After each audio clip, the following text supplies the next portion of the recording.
Hey everybody, tonight we're debating transphobia and we are starting right now with Jangles' opening statement. Thanks so much for being with us, Jangles. The floor is all yours.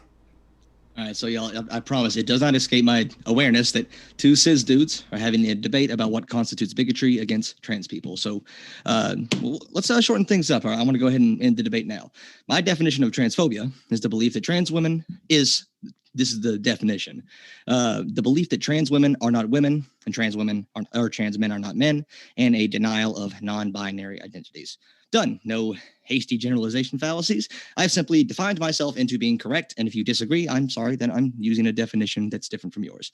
See, for us, the semantics are the point. We're just having a debate, a spectacle to fuel our own egos that at the end of the day won't really matter to us. Meanwhile, more legislation targeting trans people has been introduced and passed in 2021 than in the past 10 years combined. Excuse me, the trans panic defense has only been banned in 12 states as of April 2nd this year.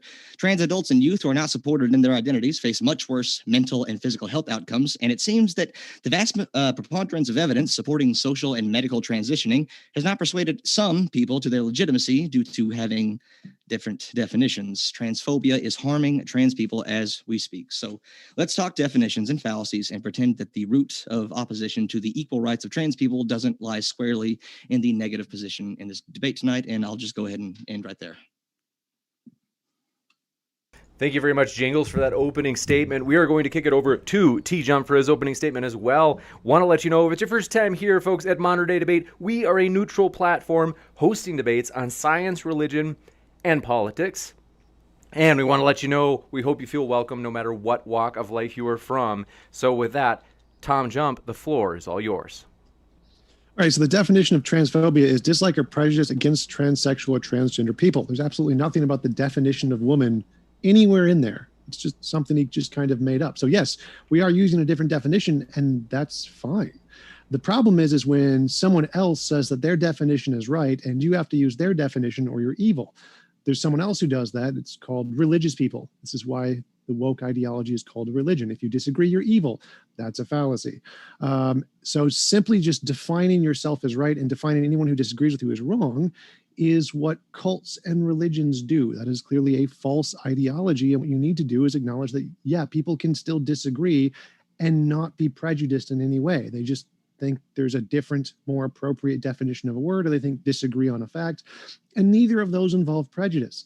Like if a trans person said 1 + 1 = 3, and I said, no, it doesn't, it equals 2, that's not transphobic. I just think they're wrong about math.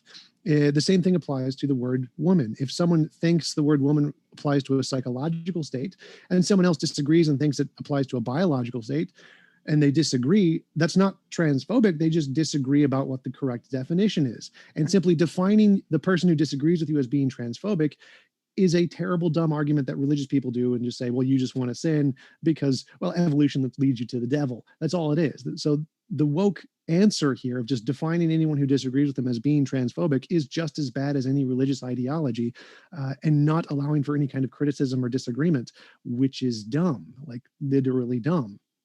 I think one of the biggest problems with the woke ideology is that they don't differentiate between criticism and hate. They just label anybody who disagrees as hateful, and that's bad. That's one of the worst things you can do as an ideology. One of the things that shows your ideology is shallow and can't take criticism is if you just define anyone who disagrees as bad. So calling anyone racist, transphobic, sexist, misogynist is just defining anyone who disagrees with you is clearly a dumb ideology. Now, I'm not against the motivations of the woke community. I think being accepting of everyone is a great thing, but I am against the stupid arguments that a large amount of the woke community uses, which are the same as the stupid arguments Christians use. Some common examples are, well, whatever that thing we're talking about is, well, it was created by bad people, therefore it's wrong. Well, that's a genetic fallacy. We know for a fact that doesn't ever work as an argument.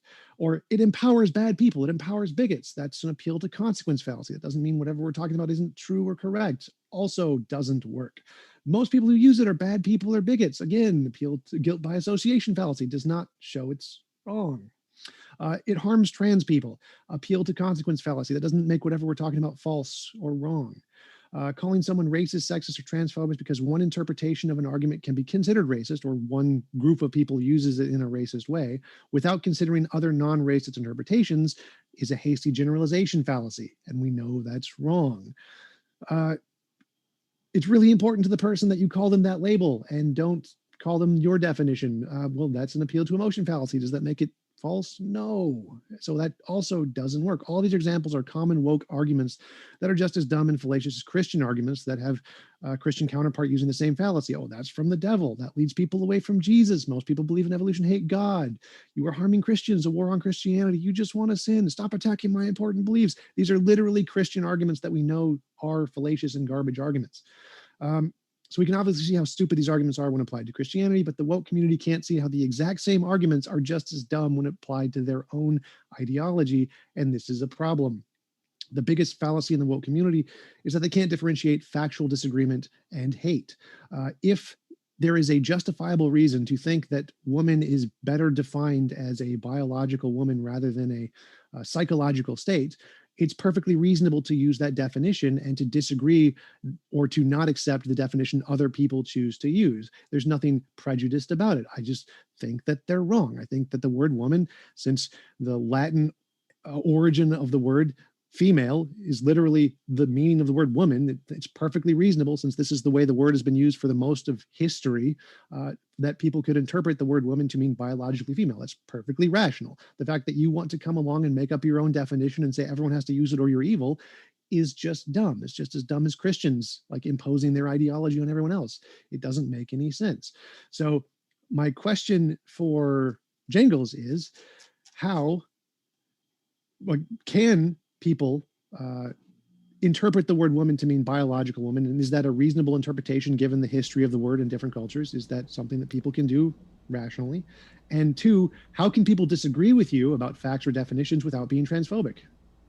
We are going to jump into open conversation. Want to let you know, though, folks, we are absolutely thrilled for many juicy upcoming debates. In particular, this one on the bottom right of your screen is happening this Saturday. In particular, Matt Dillahunty versus Christian scholar and apologist Dr. Kenny Rhodes on whether or not there is good evidence for God. It is going to be a blast, folks. So if you haven't yet, hit that subscribe button and that notification bell so that you don't miss out on that epic debate this Saturday. And with that, gentlemen, thanks so much. The floor is all yours for open discussion.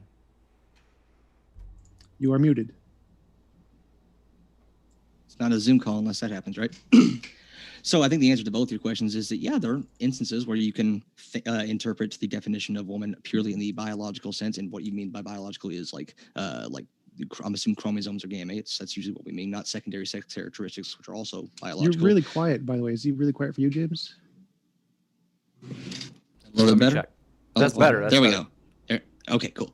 So the answer to both of those is, yeah, you can find individual instances in which you can do that in a way that is not hateful. But what this discussion is not just about, can you do this? Is it possible to do this? All right. There are always going to be individual instances in which, yeah, you can do a thing without it being the thing that it usually is. But it is. How about this? Can we at least agree on this? The impetus, the core motivation to specifically anti-trans bigotry, the core of that is the belief that trans people are not who they say they are. Would we at least agree on that? I don't think so. I think it's more that people see them as delusional, and that's more the core of the bigotry. Well, that's the follow-up. You have to start there. If trans women are not women and they say they are women, then they must be either delusional or duplicitous. All right. And if you look at the history of transphobia, that is what the root is. Trans people in media have always been, has very often been categorized as duplicitous. They're lying. That's where the trans panic defense comes from. Or that they're delusional, which is where we get a lot of like the medicalization and not like medical care, but medicalization, like psychiatric medicalization of trans people. The root of that is the core belief that they are not who they say they are.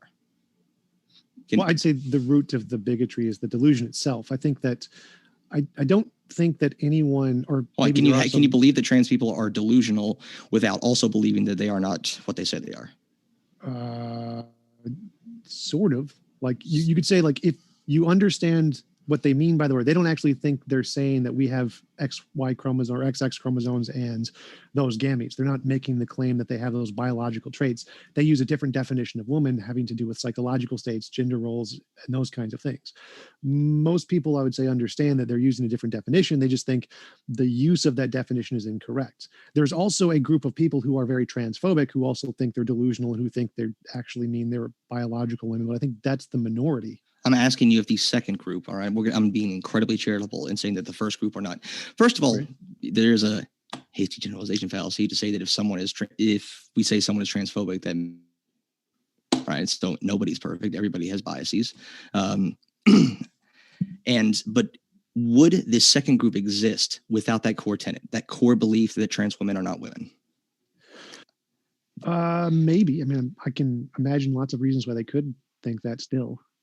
Can you name one of those reasons? I'm not doing the thing where I'm not saying that would apply to everyone. All right. I'm saying with the second group, the one that we both agree are hateful, transphobic bigots, would they exist in that ideology? Would they have that impetus towards transphobia without that belief that in this case trans women are women? Because let's be honest, trans men are a thing that we always forget about. But so most so the same people who are transphobic also hate people who do drag for the same reasons. It's even though they don't identify as a different sex or gender. So the same bias would exist even without the label of being identified as a woman. Okay, that bias is against gender nonconformity, which is different than being trans.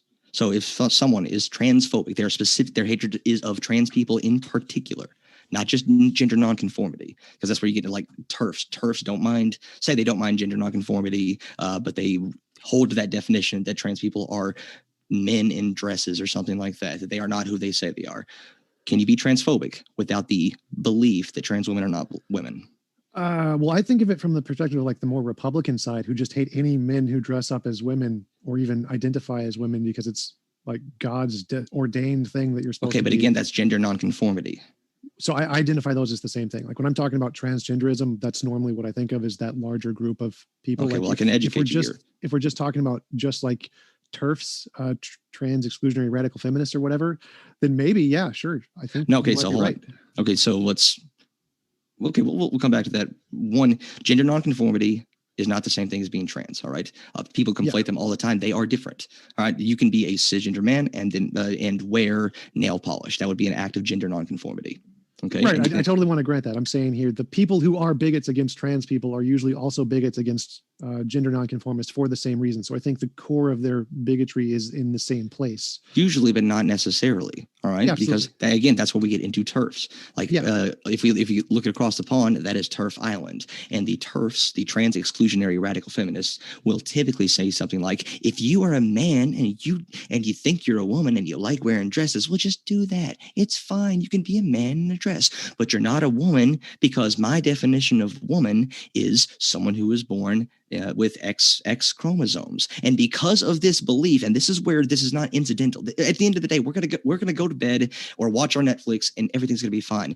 But that belief, the core of that belief is the impetus. It's not incidental, this belief. That is the impetus behind opposing things like the Equality Act in the United States. It's the impetus behind opposing self-ID laws. That part I think I disagree with. So I think that the majority of people in the United States have the more classical Christian, just gender non-conforming, equal bigotry towards them as trans people. I think that in the case of TERFs, I think you're probably right. I don't really know much about TERFs. But in that case, I think you're probably right that the fundamental prejudice they have against trans people is that they're not what they identify as. But I think in America, the fundamental bigotry has more to do with usually religious bigotry about. Okay. I'm not asking where the motivation to have the belief comes from. All right. You can believe trans women are not women because your God says so, or because it's just biology, or a number of ways to get there. So you're pointing to the way to get there. I'm saying that belief is core. It's like transphobia does not exist without that core belief. And again, this is not saying that core belief, if you have that, you are automatically an evil person who wants all trans people to die. Okay. I'm trying to be but that's kind of what I'm addressing. Very charitable here. Sorry, just to interrupt for a minute. The core belief thing is the part I'm trying to answer here. I think the core belief of the prejudice in the US isn't a core belief that trans women aren't what they say they are. I think the core reason that they are bigoted against trans people has more to do with that more collective thing of gender nonconformity and not adhering to stereotypical gender roles in Christianity. Okay, so what you're saying is here. No, yeah, but no, it's not. What you're saying is trans Christians, it's mostly Christianity, believe that trans women are not women because God has assigned gender roles. Right? Yeah. That the core belief is still the same. Again, you're attributing you're talking about the motivation of that belief. All right, so we can have a fruitful conversation as long as. So I'm not again. I'm trying to be very charitable in saying that if you have a definition that says that trans women are not women, that doesn't mean you want trans people to die. All right. That doesn't mean you hate them. All right. It just means that belief is the cause of transphobia. Transphobia does not exist without that belief. And this is specific to transphobia. We're not talking about gender nonconformity. Okay. Sure. So I can definitely grant that for the sake of the argument. I'm happy to grant that. Okay, cool. That took some pulling teeth to get there, but we got there. So, but like, as you said in the beginning, there are people who can still say trans women are not women for like a justifiable reason because they just disagree with the definition, right? Okay, but if we want to play that definition game, all right, I can just say, so I think you're a transphobe. That doesn't mean I think you're evil. I think all of us have biases. Would you like be apt for that? Well, no. So I would say that like if you define transphobia as a bias or prejudice of some kind, simply disagreeing about a definition would not imply any bias or prejudice. It's just, that's how you just learned English. So that I like, if you said 1 + 1 = 3 and I said no, that wouldn't be a bias or a prejudice. I just disagree about the fact. So there seems to be this really simplistic understanding of like bigotry and prejudice that says that you must have a motivation that means that you want to lessen or discriminate against a group of people. But this really isn't the case. If we look at the entire history of like civil rights movements, the various civil rights movements we've had in the United States, the side that was against the civil rights movement never really thought of themselves as hateful. They were just stating facts. Like the phrase separate but equal is a big red flag for a reason. All right. You can say that two groups of people are equal, but they're separate categories. The issues are when this gets into like legal categorizations. Well, if one category tries to associate with the other, oh, that must be a bad thing. I think most of us would agree that the like Jim Crow laws were racist. Even though they were equal, the fact that they had to be kept separate, which just so happened to disadvantage black people way more than white people, we wouldn't buy this definition that, oh, no, they're totally equal, which, they just got to be separated. We wouldn't buy that as not racist, right? Yeah, sure. The Jim Crow laws are definitely racist, but it is possible to just disagree about a fact and not be bigoted, right? Okay, the fact that it is possible does not mean it is like the determining factor on whether or not something is or is not transphobic. And this also brings what do you mean? Could you clarify that? So like if there's a group, say group A of a label like trans women are not women, and some of that group just disagree about the definition and some of that group are bigoted and transphobic, then you can't say the whole collection of the thing is transphobic because that would be a hasty generalization. There's a part of the group which is, and there's a part of the group which isn't. Do you think that bigotry is binary? This is like getting into my this simplistic understanding of bigotry. Well, no, I mean, it's biology. All biology is a spectrum. I know. Cool. Awesome. So do you think that you can, there's a spectrum of bigotry at one end? It's just, well, no, I want trans people to have all the rights they want. I might even be open to having sex with a trans person, but I don't think that trans women are really women. I don't think trans men are really men. All right. That could be on one end of the spectrum. And then on the other end are the things that we rightfully cannot say on YouTube. Okay. So, but still that transphobia spectrum is there. How about that? Sure. From 0 to 100? Maybe. Well, so if I think of someone who just was brought up being taught the word woman as referring to biological female, learned the Latin etymology of the word, which literally is synonymous with female, and woman. And so they just came to the conclusion that woman means female. And then someone else comes along and says, well, no, woman is a psychological state. I feel they can have zero bias and zero prejudice. And just because of their previous knowledge of the definition of the word, they could just disagree. You can't. Okay. So on zero bias. Yeah. Based on their previous knowledge. These things are mutually exclusive. Zero bias regards to trans people. They have no prejudice against trans people. Obviously they have bias against previous facts, but they have no bias in regards to trans people. So they wouldn't be transphobic at all. But you understand. Okay, but again, this is the simplistic understanding of bigotry. Bigotry is not necessarily only the intentional, malicious hatred of another person, the intentional, malicious discrimination, or the thought that they are lesser than you. All right, that is the problem that we're running into in the biggest conversations in our society right now. All right.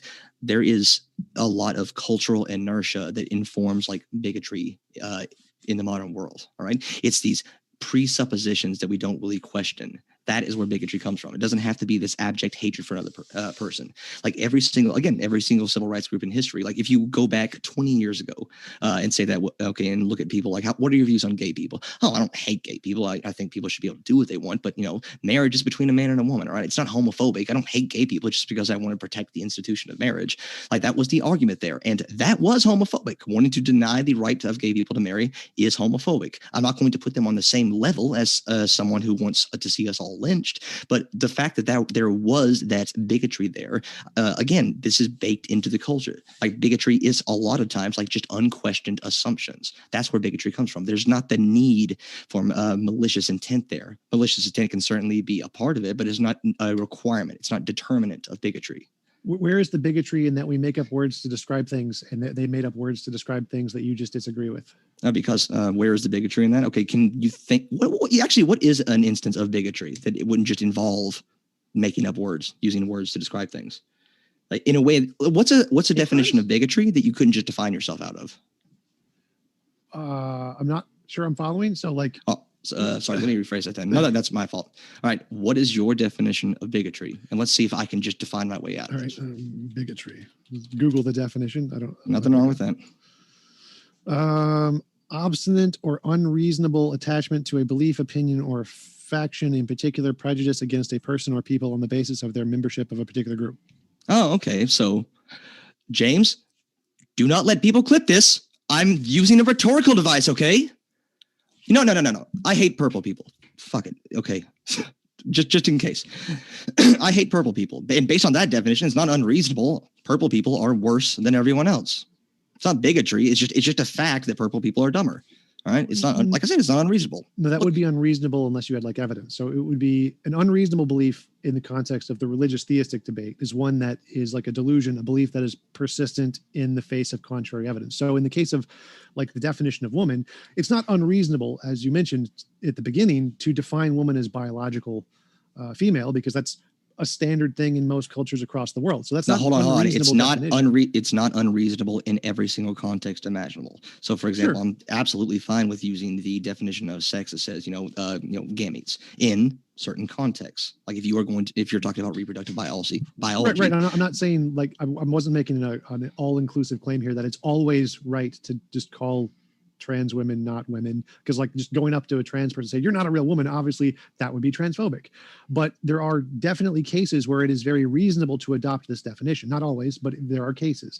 And because there are cases where it is reasonable to adopt this definition, like past history where you were brought up, how the word is used in your society, how the word is used in your country, then it's not bigotry because it's not an unreasonable attachment to a belief. It's just the definition of the word as you were brought up. Now, if it was unreasonable, like if you just made up a new definition of black or something that says black people aren't human, they're less than human because I'm going to make up this definition that has no basis in reality, it has no like prior usage, has no history, I'm just going to make it up. That would be an unreasonable position to hold. You actually brought up a really, really great point. And I'm not sure if you understood it. Like based like our determination of what is reasonable, what is reality, in fact, is based on the culture you grew up in. So you just find it. Well, so I grew up with this definition. My entire society adopts this definition. This is just how we define reality. All right. Reality has always been known to me as this. I'm not bigoted if I think that black people are just more suited to be slaves because I live in 1824. Okay. So that definition excuses. It says that I don't hate black people. All right. They're just based on my recollection, based on the things that I grew up in. This is just where they ought to be. All right. Well, it's obstinate and persistent. So if you present contrary data, like say, well, actually, no, here's all the scientific data that shows they're essentially equal in all respects, and then they maintain that belief, then it would be bigotry. If they had the belief first and then were presented with this data and immediately like, oh, I guess you're right, then they wouldn't have had bigotry. They wouldn't have been bigoted before and they wouldn't be bigoted now because they don't have an obstinate or unreasonable attachment to the belief. They just happen to have it because of history. And when you present contrary data, they change. They're perfectly fine. So, okay, so there's two problems with that. All right. And I want to bring them up and stop me if you want to answer one before I bring up the other. Okay. The first one there is people are often motivated to hold on to their current like status quo. This is not, they want their status quo. Status quo is where you find comfort. All right. And I think this is kind of reasonable. All right. We want to maintain homeostasis in our body. And the more comfort, the more familiarity we have with a certain scenario, all right, the better and safer that we feel. All right. But so people are going to be motivated to reject evidence. And there are countless studies. I'm confident saying this is empirical fact. People are motivated to reject evidence that challenges the status quo far, far more than they are willing to reject evidence that confirms a previous bias. Okay, so that's the first. I agree, but why is that a problem? Like for example, if I present you evidence that essentially proves you're false and it's very good evidence, and then you reject it, then you'd be bigoted. Same with a religious person. If I present you evidence that people don't rise from the dead and you still believe it, you're delusional. But that's not a problem. That's just how you identify if someone's bigoted or biased, is that if they don't change their mind when presented with very good evidence, then that's when you can identify that they're bigoted. Okay, well, let's jump to the second one. Trans people are who they say they are. All right, they are not lying about their identities. So why do we get to decide? Why does intent? We are placing a lot of emphasis on intent when it comes to bigotry. Bigotry must be intended, but that's really not how bigotry manifests itself in the real world. Bigotry is often a result of careless or ignorant action. All right, it is not. Intent is not the determinant factor. Bigotry can be a result. It can be a thing that happens to other people. And I don't think that I think I'm quite confident that the vast majority of trans people would say that saying that trans women are not women is itself transphobic. Why ought our definitions as cis people be more true than their definitions? Why ought we decide what is good and bad or harmful for a marginalized group of people like this? We shouldn't. They can define themselves however they want to define themselves, and their definition, because definitions are arbitrary, is just as legitimate. But what they can't do is then tell everyone else they have to accept their new definition. If they want to make a new definition, that's fine. Their definition is just as legitimate, but they can't force everyone else to change their definitions. Okay, the definition here is transphobia. What? I was talking about woman here. So in the case of a woman, they can make up their own definition of woman and say woman is a psychological state and therefore I am a woman, and that's perfectly consistent. That is perfectly logical. But what they can't do is then force everyone else to adopt their definition of woman, and if they don't, then say that they're evil. That's religion levels of crazy. Stop jumping to, well, if you don't do this, you're evil. All right. How is that different? Because how is saying that someone is a transphobe and saying that they're evil different? Are those two the same to you? Yeah, like my last debate with forgot her name now. She said that calling someone a transphobe is like calling someone an asshole or something. So yes, in most of the conversations I've had, it's usually a derogatory term saying you're a bad person in some sense. Oh, cool. Hey, man, you might be really interested in like critical race theory and Robin DiAngelo, because they try to like remove the stigma of racism and bigotry, so we can like talk about them and their effects without people getting all defensive about them. Maybe you'd be interested in that. So that aspect of critical race theory, yes, and all the other aspects that are very bad, not so much. Okay, cool. Sorry, James. By law, all right, if we didn't mention critical race theory in a debate, your channel would be shut down. I just saved you, okay?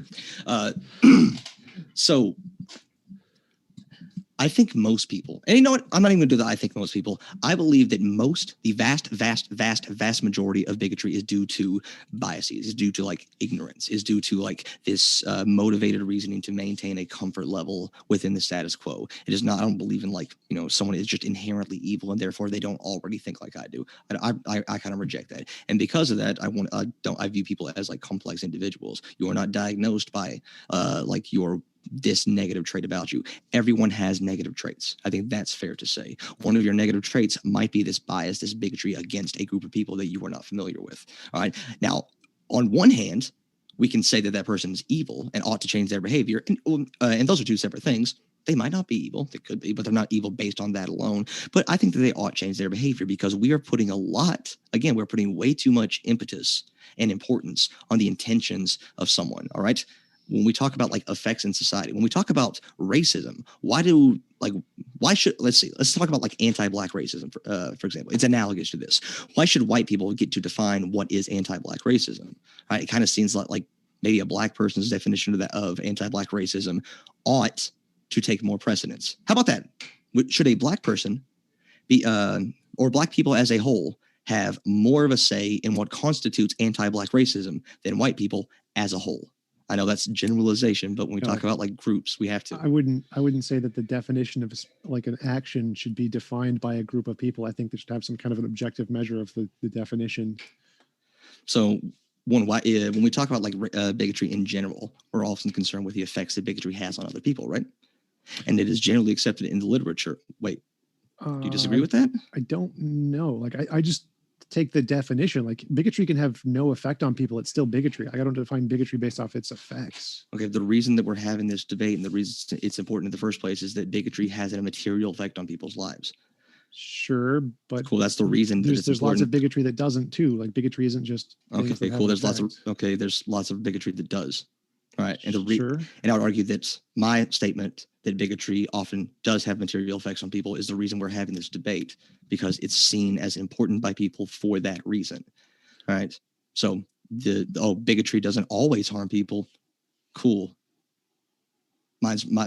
But we're talking about it because it often does. I'm not So- quite understanding your point here. Like we talk about ontological arguments on here. The fact that we're having a debate isn't relevant, but I But don't understand your point here. Okay, so the point there, to sum it up there, is the reason we're talking about bigotry is because it can harm other people. Now, when we talk about it, you're going to hate this, all right? But just work within my definitions, all right? Adopt my framework here. When we talk about privileged people versus marginalized people, all right? Privileged people often are willfully or just through circumstances blind to the bigotry of others.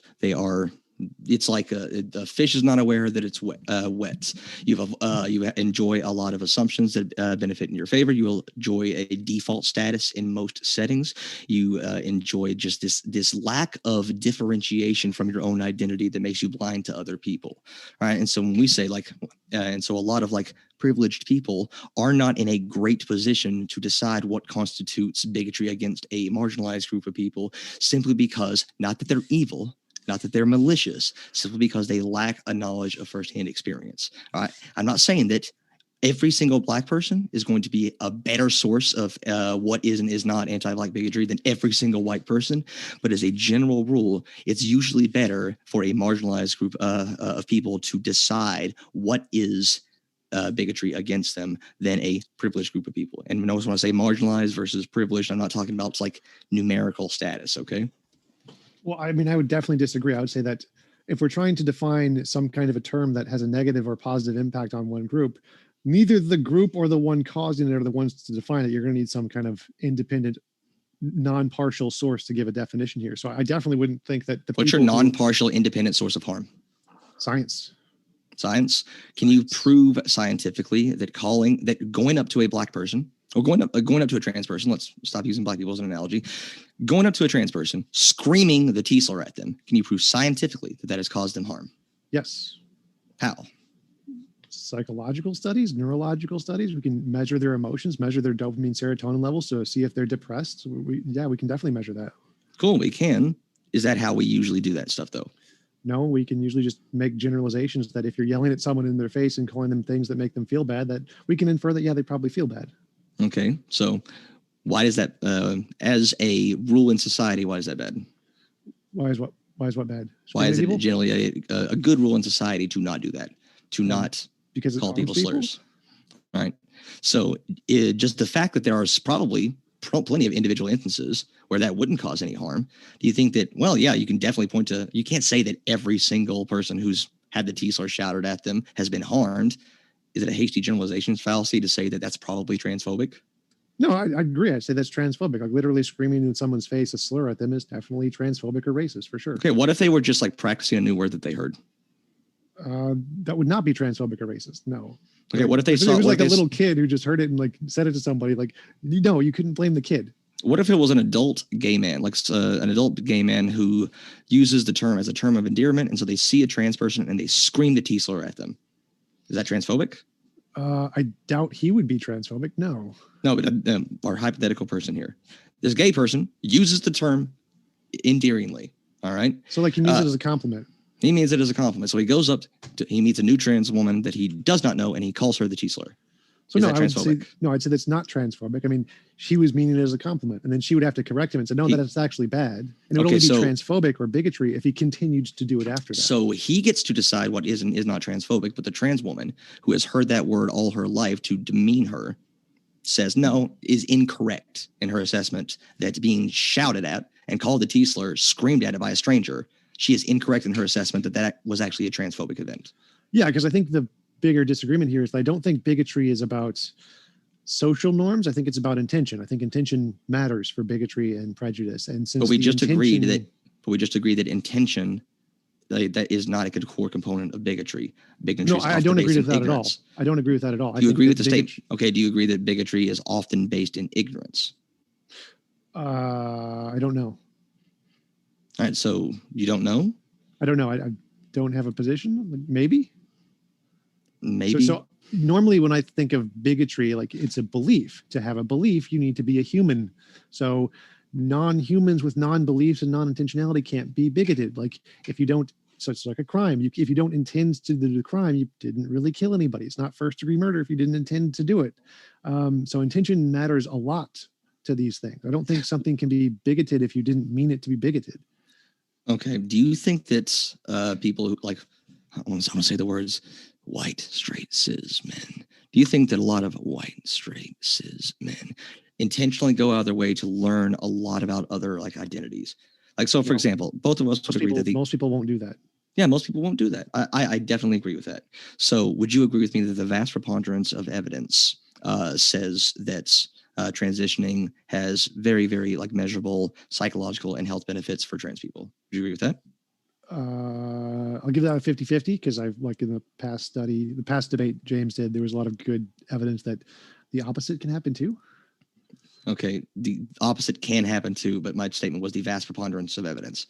And just Well, because it was not, like, so the argument was that 90 something percent of kids who want to transition but don't get it grow out of it. And I forget, most of the people who get the transition keep it, but okay, because, well, okay, we cannot talk wait, about. wait. No, we cannot talk just, about. just to finish the argument for a second. So, Okay. but because trans people are psychologically more hurt in society, they don't fit in as well. They're less happy in general. The people who didn't get it done actually were more happy in general. So technically, there are arguments that it does have a negative side effect. Okay, so we have two people. All right, we have two Gregs in our society, both 30-year-old white men. All right, Greg over here thinks that trans women are gross, that they are duplicitous, that they are liars. He hates them, and he is going to vote against the this pro-trans bill in his state. Greg number two doesn't really know, but like I don't know, man. Like sex is defined like this way. It's like what's between your legs. That's what sex is. So no, I think they're weird, and he's also going to vote against the same bill. Does their motivations matter in terms of the effects of voting for that bill? No, but I'd say they're both bigoted. They both think they're weird and are treating a group differently. Okay, well, the second one just doesn't know. Well, you said you think he's weird. So if it's just straight up ignorance and he literally doesn't have an opinion on it. Well, like, hold on. He thinks it's weird because he hasn't been exposed to it. Like it's just the cultural norms he grew up with. And he just kind of thinks it's weird. I would agree that it's bigoted, but I would call the first one evil and the second one ignorant. Yeah, so I don't think that just not knowing about something necessarily means you think it's weird. Well, if you're not familiar with something, you kind of think it's weird, right? Sometimes yes, sometimes no. I mean, that's kind of what weird means, right? Out of the ordinary. I guess, but normally weird has a negative connotation to it. Like people think new things are exciting. Like Not necessarily, cultures. right? I think a lot of the weird stuff is really cool. Sure, sure. Yeah. But like in general, when someone calls something weird, it usually has a negative connotation to it. So if he's just straight up ignorant and doesn't have an opinion one way or the other, positively or negatively, then I don't know why he would vote against the bill. Why is he voting against the bill? Well, hold on. He has a negative depiction of them, but it's not. But he thinks it's a reasonable negative depiction. All right. He just doesn't know anything about trans issues. He's never spoken to a trans person, never read up on it, and he just thinks that like this isn't going to help anybody. Like they're just trying to like get weird protections and stuff. Like they don't need that stuff. I want to vote against it. Yeah, so I'd say those are both bigoted. But if there's a person who doesn't have a negative opinion on it at all, then I'd say they're not bigoted. Okay, yeah, but a lot of like negativity comes from like a lot of people associate negative things with things they're not familiar with. All right, that's just how humans are wired. All right, safe is familiar, unfamiliar don't like that. don't like that. Like it's kind of an ingrained threat response. I'm not saying it's Sure. everybody, but I'm saying that it can be a root of things. A lot Sure. of people just do not trust things that they are not familiar with. Now, you both called them both bigoted, and I would absolutely agree. But the first one is an evil piece of shit, and the second one just doesn't know stuff. But the point of that was to say that the effect of that is the same for the trans person who's going to be denied whatever fictional benefits that bill would give to them. Doesn't matter where the motivation that trans women are not women came from. She experienced bigotry that negatively affected her. And I think that's far more important than trying to isolate individual semantic examples where you can say trans women are not women while also not hating them. I think that's a far more relevant, important point that we're talking about. And like when we're talking about like in society, this is where the conversation is. Again, this is why we're having this conversation in the first place. Well, actually, Right. so I would totally agree. That is definitely a more significant issue. The fact that it has more impact on our lives is definitely significant. But that's not why I came here to debate. I'm not saying that laws against trans people are good. No, I'm saying that taking the position that trans women are not women, taking that definition isn't inherently transphobic. Like I have no problem with the goals of the woke community or acceptance of trans people. That's perfectly fine. I'm on board. But I do have a problem with the bad arguments that they use. That's the reason I'm here to debate. I want to show that just claiming that someone who disagrees with your definition isn't transphobic. That's not okay. That is a bad argument. Obviously, the fact that it has an impact in society and that impact can harm people, that's definitely bad, and that's something we should talk about. But just because it has a negative impact on other people doesn't mean it's okay to label everyone who disagrees as transphobic. That is a fallacious argument. That is bad. So I'm on board with the consequences thing and that we need to try to be as accepting as many people as possible. But what I'm not on board with is the fallacious arguments to try and justify, or the fallacious justifications to try and get there. So the reason I'm here isn't to debate the more bigger issue. Like I agree with you on the bigger issue. The reason I'm here is to show that these semantic arguments of saying that saying anyone who uses this phrase or this phrase in general is itself transphobic when there are clearly cases where it's not is a fallacious argument, and we should not do that. Okay, cool. Did I say that? I was trying to be very, very, very clear and very, very deliberate. No, in my language. yeah, you totally agreed. Like right at the beginning, you said, yes, there are cases where it's not transphobic to. I'm saying that there could be cases, and there probably are cases. All right. Yeah, and that's the full extent of what I'm trying to argue is that. Now, hold on. There are cases in which it would not meet your definition of transphobia. There are definitely people out there who say, well, I just don't think trans women are women, but I want them to have every single right. I don't think less of them. I don't hate them. Now, that's your definition of transphobia. So I'm conceding that under your definition, it's not transphobia. To me, transphobia is at its core the belief that trans people are not who they say they are. This does not have to coincide. This does not have to be present with hate. Let's stick with that definition. So transphobia is the position that trans women aren't who they say they are. Now, I think trans women are who they say they are. I think that trans women, when they use the word woman, mean a psychological state. So they are who they say they are. I don't think the word woman refers to that, but I do think they are who they say they are. Yeah, but the bigotry there is they're not who they say they are because the correct definition is the biological one. No, I would agree. That would definitely be transphobic. If you're trying to say that my definition is correct and you have to use my definition, I would agree. But I didn't say that. This is the definition I use. I use the definition of woman as it refers to a biological female. They don't. They use a different definition. And as I said earlier, you can make up your own definitions. Definitions are arbitrary. It's perfectly legitimate to do that. So I agree that trans women are who they say they are. I just think the definition of woman more accurately refers to something else. And so I don't use that definition, which is why I would say trans women are not women by my definition. But trans women are still who they say they are. So if I were to have a quick summary of the points that we've made up so far. So my definition of transphobia is you believe that trans people are not who they say they are based on having a different definition and you thinking that yours is correct. Okay. Your definition doesn't necessarily is you have to hate them or you have to have negative discrimination against them. And therefore you can have this definition that trans women are not women without necessarily having a hatred behind it. Okay. Is that fair? Dislike or prejudice against transsexual. Okay. Is it also fair to say that the negative position in this debate that is probably going to be a far, far, far more associated with transphobia, transphobic laws, harmful outcomes for trans people than the positive position? What are the negative and positive in this? What are you talking about? So the positive position in this debate is mine because I say it is transphobic. Gotcha. The negative position is yours. Is it fair to say that the negative position is far, far more associated with more overall harm in society I don't understand the question. Like, is thinking that trans women aren't biological women associated with harm? Is that what you're asking? Is that the root of the transphobia that harms trans people in our society? No, kinda I'd say the root is religious bigotry. I don't think the root is disagreement on the definition. No. Again, the religious bigotry is the motivation to the root. I would say it's the root. Like, the disagreement about the definition isn't the root of bigotry. People can easily say, I disagree with the definition and not be bigoted. So disagreement about the definition is clearly not the root. You could define any sort of like, well, the way you said it earlier, I think would be the root. So if I say woman is objectively biologically female and anyone who doesn't use that is objectively wrong, that would I would agree would be the root. Just disagreeing about the definition would not be the root. No. So the root of the definition, trans women are not women because woman is a role defined by God. Again, because is the motivation for that root. So we're kind of circling in on this. What I'm really, really concerned about, again, this is just a fun little argument that we're having, but every single case, every single like civil rights movement, every single like equal rights movement, human rights movement in human history, on the other side of it were not these people who knew that they were evil, who knew that they were wrong, who knew that they had irrational hatred. They felt justified in opposing those equal rights laws.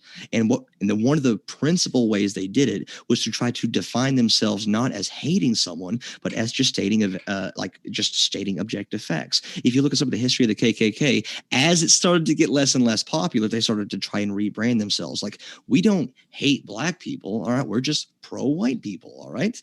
That's not bigotry. I don't think that black people are, I don't think that. I'm just pro-white people, all right? So there's a lot of like, you can very easily, if you are in a bigoted position, define yourself out of it by saying like, oh, no. I don't think that they're worse. I just think that they should be separate. And then the results of keeping them separate, the necessary, like the next step of that is, well, how are you going to vote when their rights come into question? So I'm not seeing the connection here. I think it's perfectly fine for a position to say, here are the facts, and we're going to use the facts to support the position. If they're real facts, then that's perfectly fine. There's nothing wrong with that. Do you think that your definition are how about this? Slightly different. Do you think that your definition of a woman is objectively correct? No, there's no objective words. Awesome. Oh, fantastic. All right. I'm glad you'd be surprised how hard that is to get people to like admit. So, oh yeah. Like I think what I was trying to say earlier is that I agree that the source of the bigotry is when you do think there is an objective correct thing, like woman is biological sex because God. That would be the source of the bigotry. But someone just saying, I don't think that is the best use of the word for me would be a separate kind of a thing. So, okay, cool. We agree on that. Okay. So, do you think that bigotry necessarily requires motivation? I just a yes or no, because it was a little unclear. Probably yes. So I think that bigotry, racism, sexism, all of those things entail a psychological state of intent. And if you don't have the intent, then I don't think you could be called bigoted. So before, like, let's say before the gay rights movement, okay, so before the gay rights movement, people were not made aware of information. They were not made aware of the arguments in favor of gay liberation. And so prior to that existing, what was the motivation of the gay people? Right? Nobody was intentionally bigoted because they hadn't been exposed to the correct opinions yet. What? I'm not following. They were definitely intentionally bigoted. They were intentional bigots for a long time. No, they didn't know. It was just the society they grew up in. It was the ignorance there. You kind of defined ignorance as you're only a bigot if you are ignorant, and then you keep that ignorance, you keep the opinion in the face of new evidence. That is the line of bigotry for you. It has to be intentional. You have to be willfully ignoring evidence. And if you're not exposed to evidence, if you're not exposed to evidence, in this case would be as they're human beings. So if you know they're human beings, then and you still treat them as less than human beings, that would be bigoted. So you don't need like scientific proof or anything. Well, what they are doing is quote unquote morally bad. We treat like murderers and rapists as we treat them pretty shitty, but we justify it because they're bad people. And so in their mind, it was justified. Again, what I'm getting at here is in society, a lot of the straight people had no idea that there were any sort of arguments. They just grew up in a society that was incredibly homophobic. right? And the homophobia was baked into society, not because because of ignorance, not because it was like they were knowingly harming this group of people that did not deserve it. But you know who was attuned to that bigotry? The gay people. The gay people were very in tune with that bigotry. They were very aware that it was unjust. And then the entire first step of any civil rights movement is raising awareness that challenges those preconceptions, that challenges that ignorance. But the point is, the bigotry existed before the introduction of new evidence, and therefore bigotry does not require intent. I'm still not seeing it. So, I mean, I agree that the reason people hated homosexuality is usually religious reasons. We were totally fine with it before anti-homosexual religions became popular. And I think that especially today, people who grew up in the religious society, once they're presented with, oh, they're people too, it goes away pretty fast. Like, but again, once they're presented, until they are presented, are they not bigoted? No, I wouldn't until say that moment. I don't think so. I wouldn't say they are. I'd say that bigotry, as defined by the dictionary, is a pervasive, unchanging belief that, like, you maintain persisting after you're presented with evidence. Like, just something you were taught by your parents and you haven't thought about couldn't be considered bigotry, I don't think. I think the intent does matter. So if someone were experienced a homophobic attack, or, well, I guess we can't call it homophobic, if a gay man was targeted because he was gay, because he was seen, he was acting effeminate, he was just identifiably gay, and he was beaten by another person. You're saying that no bigotry, hold on. You're saying that no bigotry occurred unless the perpetrator of the attack was aware of information that would counteract their opinion. Like that they're human?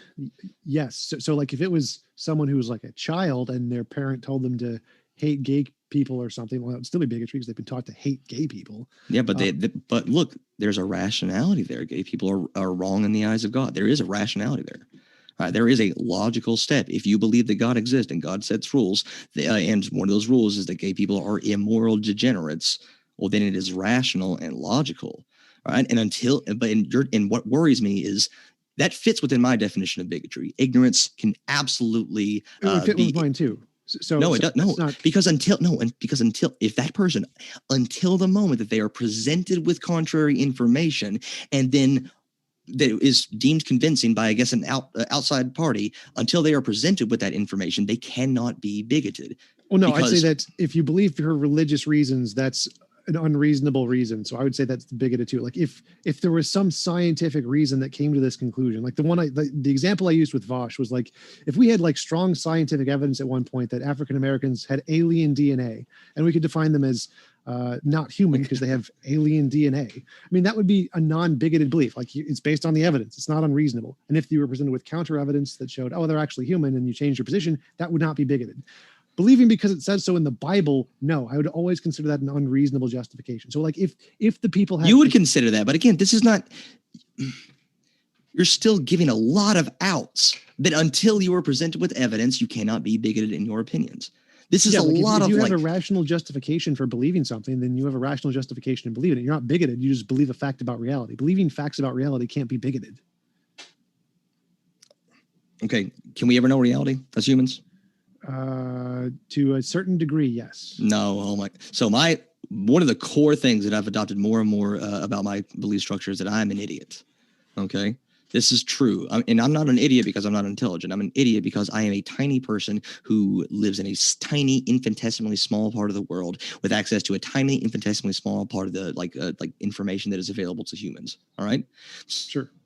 Oh, I'm an idiot. All right. So I'm not going to have this. I'm not going to have the balls to say that I know objective reality about anything. All I can say is that I think that this thing is true, and I'm going to act as if it were true. But I'm still really, really, really curious. So what is a scenario in which someone's belief is not bigoted and before being presented new information, but bigoted if they don't change their mind? What is the scenario in that case?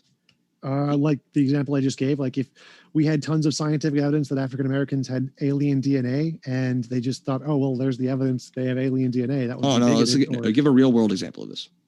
Give a real world example. Real world example of someone who has a belief And the same belief, belief is the same before and after the induction of information, or the introduction of information. And before the introduction, they're not bigoted, but after, they are bigoted.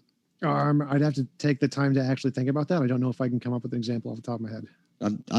This is the core of our argument here, that transphobia must be intentional, and at the core of that is that the intentionality must be that it cannot be incidental. All right, you have to knowingly hold a false belief or knowingly hold an irrational belief despite the introduction of new evidence. Well, that wouldn't be the core of my argument. That's just a corollary. The core of my argument is that the reasonability, it's reasonable to define woman as a biological female. That's a reasonable thing. I don't see that as inherently bigoted. And therefore, that the example of saying trans women aren't women can't be labeled as universally bigoted. There could definitely be. And what I'm talking about is that transphobia, bigotry is not universally defined by intent, and therefore you are not like if. Well, could you like go more into detail? Could you tell me how, if I was like brought up and taught women mean biological female, how is that inherently bigoted? It's inherently bigoted because, in my definition of bigotry, and what I think is a far more coherent understanding of bigotry, all right, the reason you have biases, the reason everybody has biases is because of the culture that you grew up in. And in this case, this bias is not true for those women and that are irrevocably causing them harm because they are trans. And so we have a situation in which a belief and beliefs that don't just like sit there and do nothing. We act based on those beliefs. That belief is causing trans women harm because they are trans. And so intentionality, hatred, like prejudice, or I should just say intentionality is not the core component. It's not the determining factor of transphobia. That woman, those trans people are still experiencing transphobia, even if the motivations of the person committing the act were not malicious in intent. So I don't think that it is coherent to purely define bigotry as intentionally believing something, intentionally thinking less of someone, intentionally, knowingly thinking that a group is worse than other groups. I don't think that is a good or accurate definition of bigotry. So I'm not quite following here. So like, imagine if trans people decided to not call themselves women and decided to call themselves trans people and never adopted the opposite gender label. Okay, so imagine if trans people weren't trans? Like, just they only called themselves trans and they never called themselves women. Trans what? Trans is a prefix. It means nothing without the second part. You can just we understand trans to mean transgender. You don't literally need prefixes to not mean things. You can have prefixes to mean things just okay. Fine. Trans is okay. No, trans is that doesn't. That's trans. What? That doesn't matter. You can trans is a prefix that exists outside of transgender people, right? Prefix and trans fatty acids, cis fatty acids. This existed prior to trans people. You can make prefixes nouns any easily. Language is very arbitrary. So I'm saying you're trying to define trans people as not being trans anymore. Well, no, this is a hypothetical. Okay, no, go with your hypothetical. Hypothetical. So, say trans people never adopted the opposite gender label or just adopted a different label. I am transhuman or something like that. And then now, is it somehow bigoted if I am taught that woman means female, biological female? If you define trans, no, you're not transphobic if you change what trans people are. I guess not. I guess right.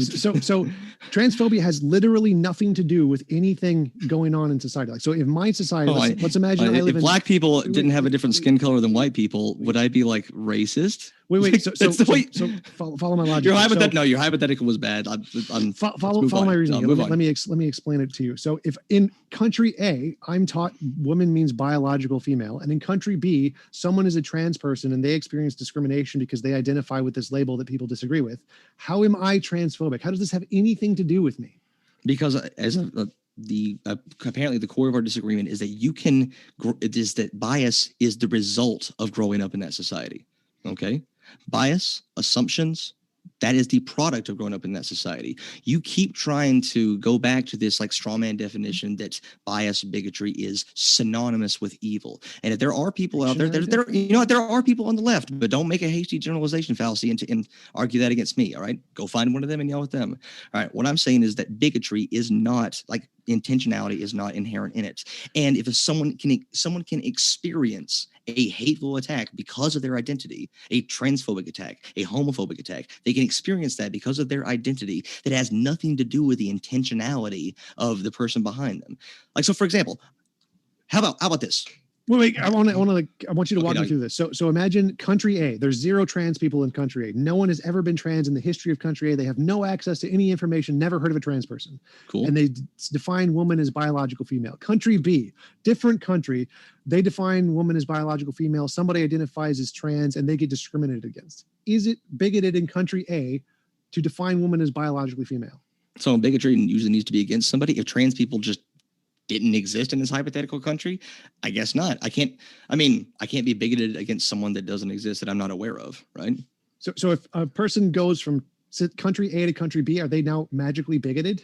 Yeah. Hold on. If you didn't know black people existed, could you be racist? No. No? Okay, so that's the hypothetical there, right? Well, I guess if you didn't know Right. people other than white people, I guess I should say. All right, so let's ask this. All right, so here's the core of my argument is that bigotry, in this case, transphobia, is not, again, intentionality is not the important factor there. Like the effect of it can exactly be there. All right, so if someone, all right, hold on, I think I fucked up my analogy. Fuck, this is embarrassing. It was gonna blow your mind. Okay. I completely forgot about it. It was going to blow your mind. It was going to win me the debate right here and now. Right.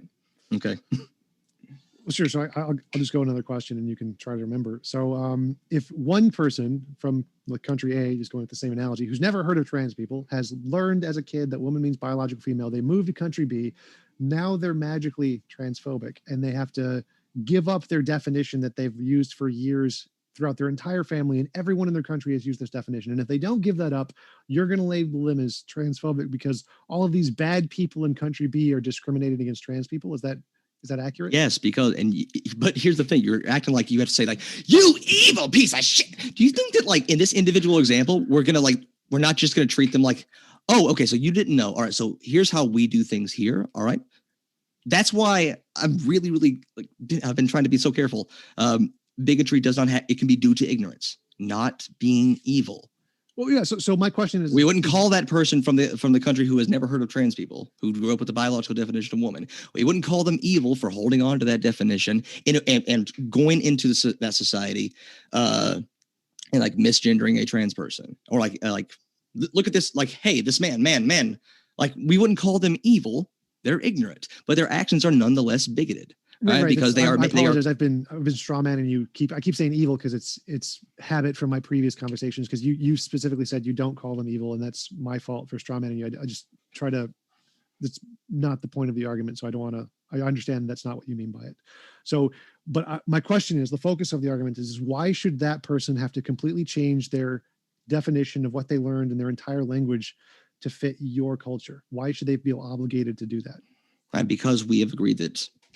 As a society, we have come up with a certain set of laws that are going to help the most people. The harm that continuing to enact that transphobia, to continue to have those bigoted beliefs, is far greater than the harm caused by having to re-examine your own beliefs. Right. So until it breaks a law, like you don't have to actually change those beliefs, I guess. It's just, are you following the laws of the land? And the laws are never set in stone. But I think it would be good if that trans person's like, no, like trans people don't exist. Like the biological definition is this.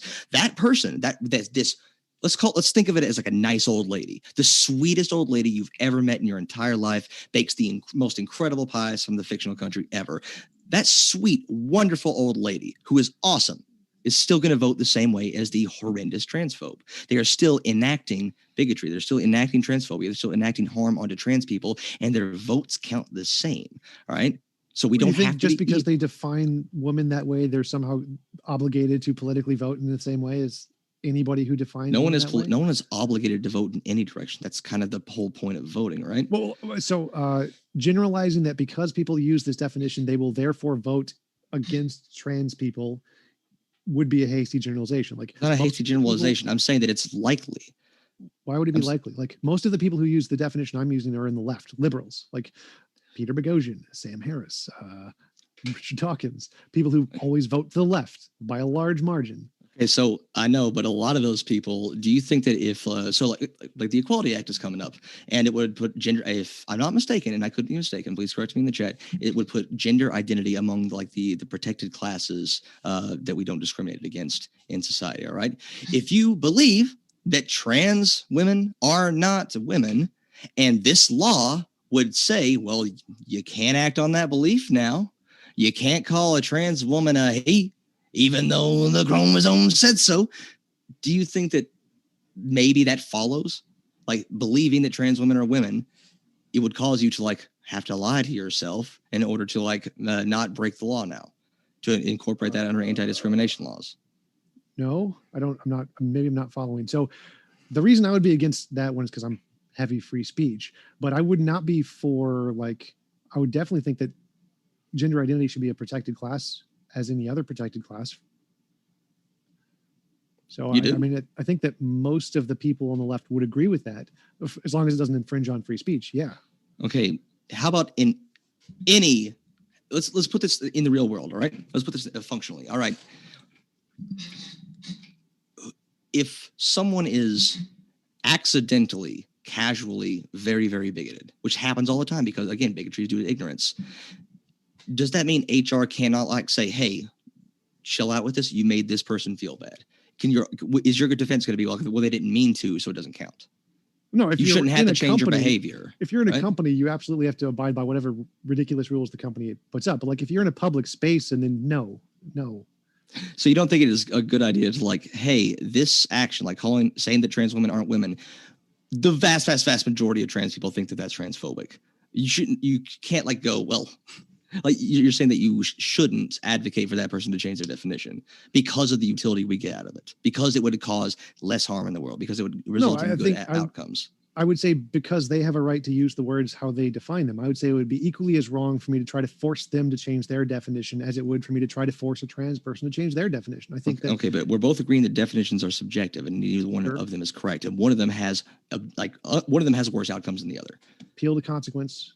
It doesn't make it wrong. So the fact that no, it's not an appeal to consequence. I'm saying we both agree that they're subjective. Okay, so how do we decide which one is better? Well, I'm going to appeal to consequences. If we have two things that are equally arbitrary and one of them will result in harm, I think it's reasonable to say, let's not use that one.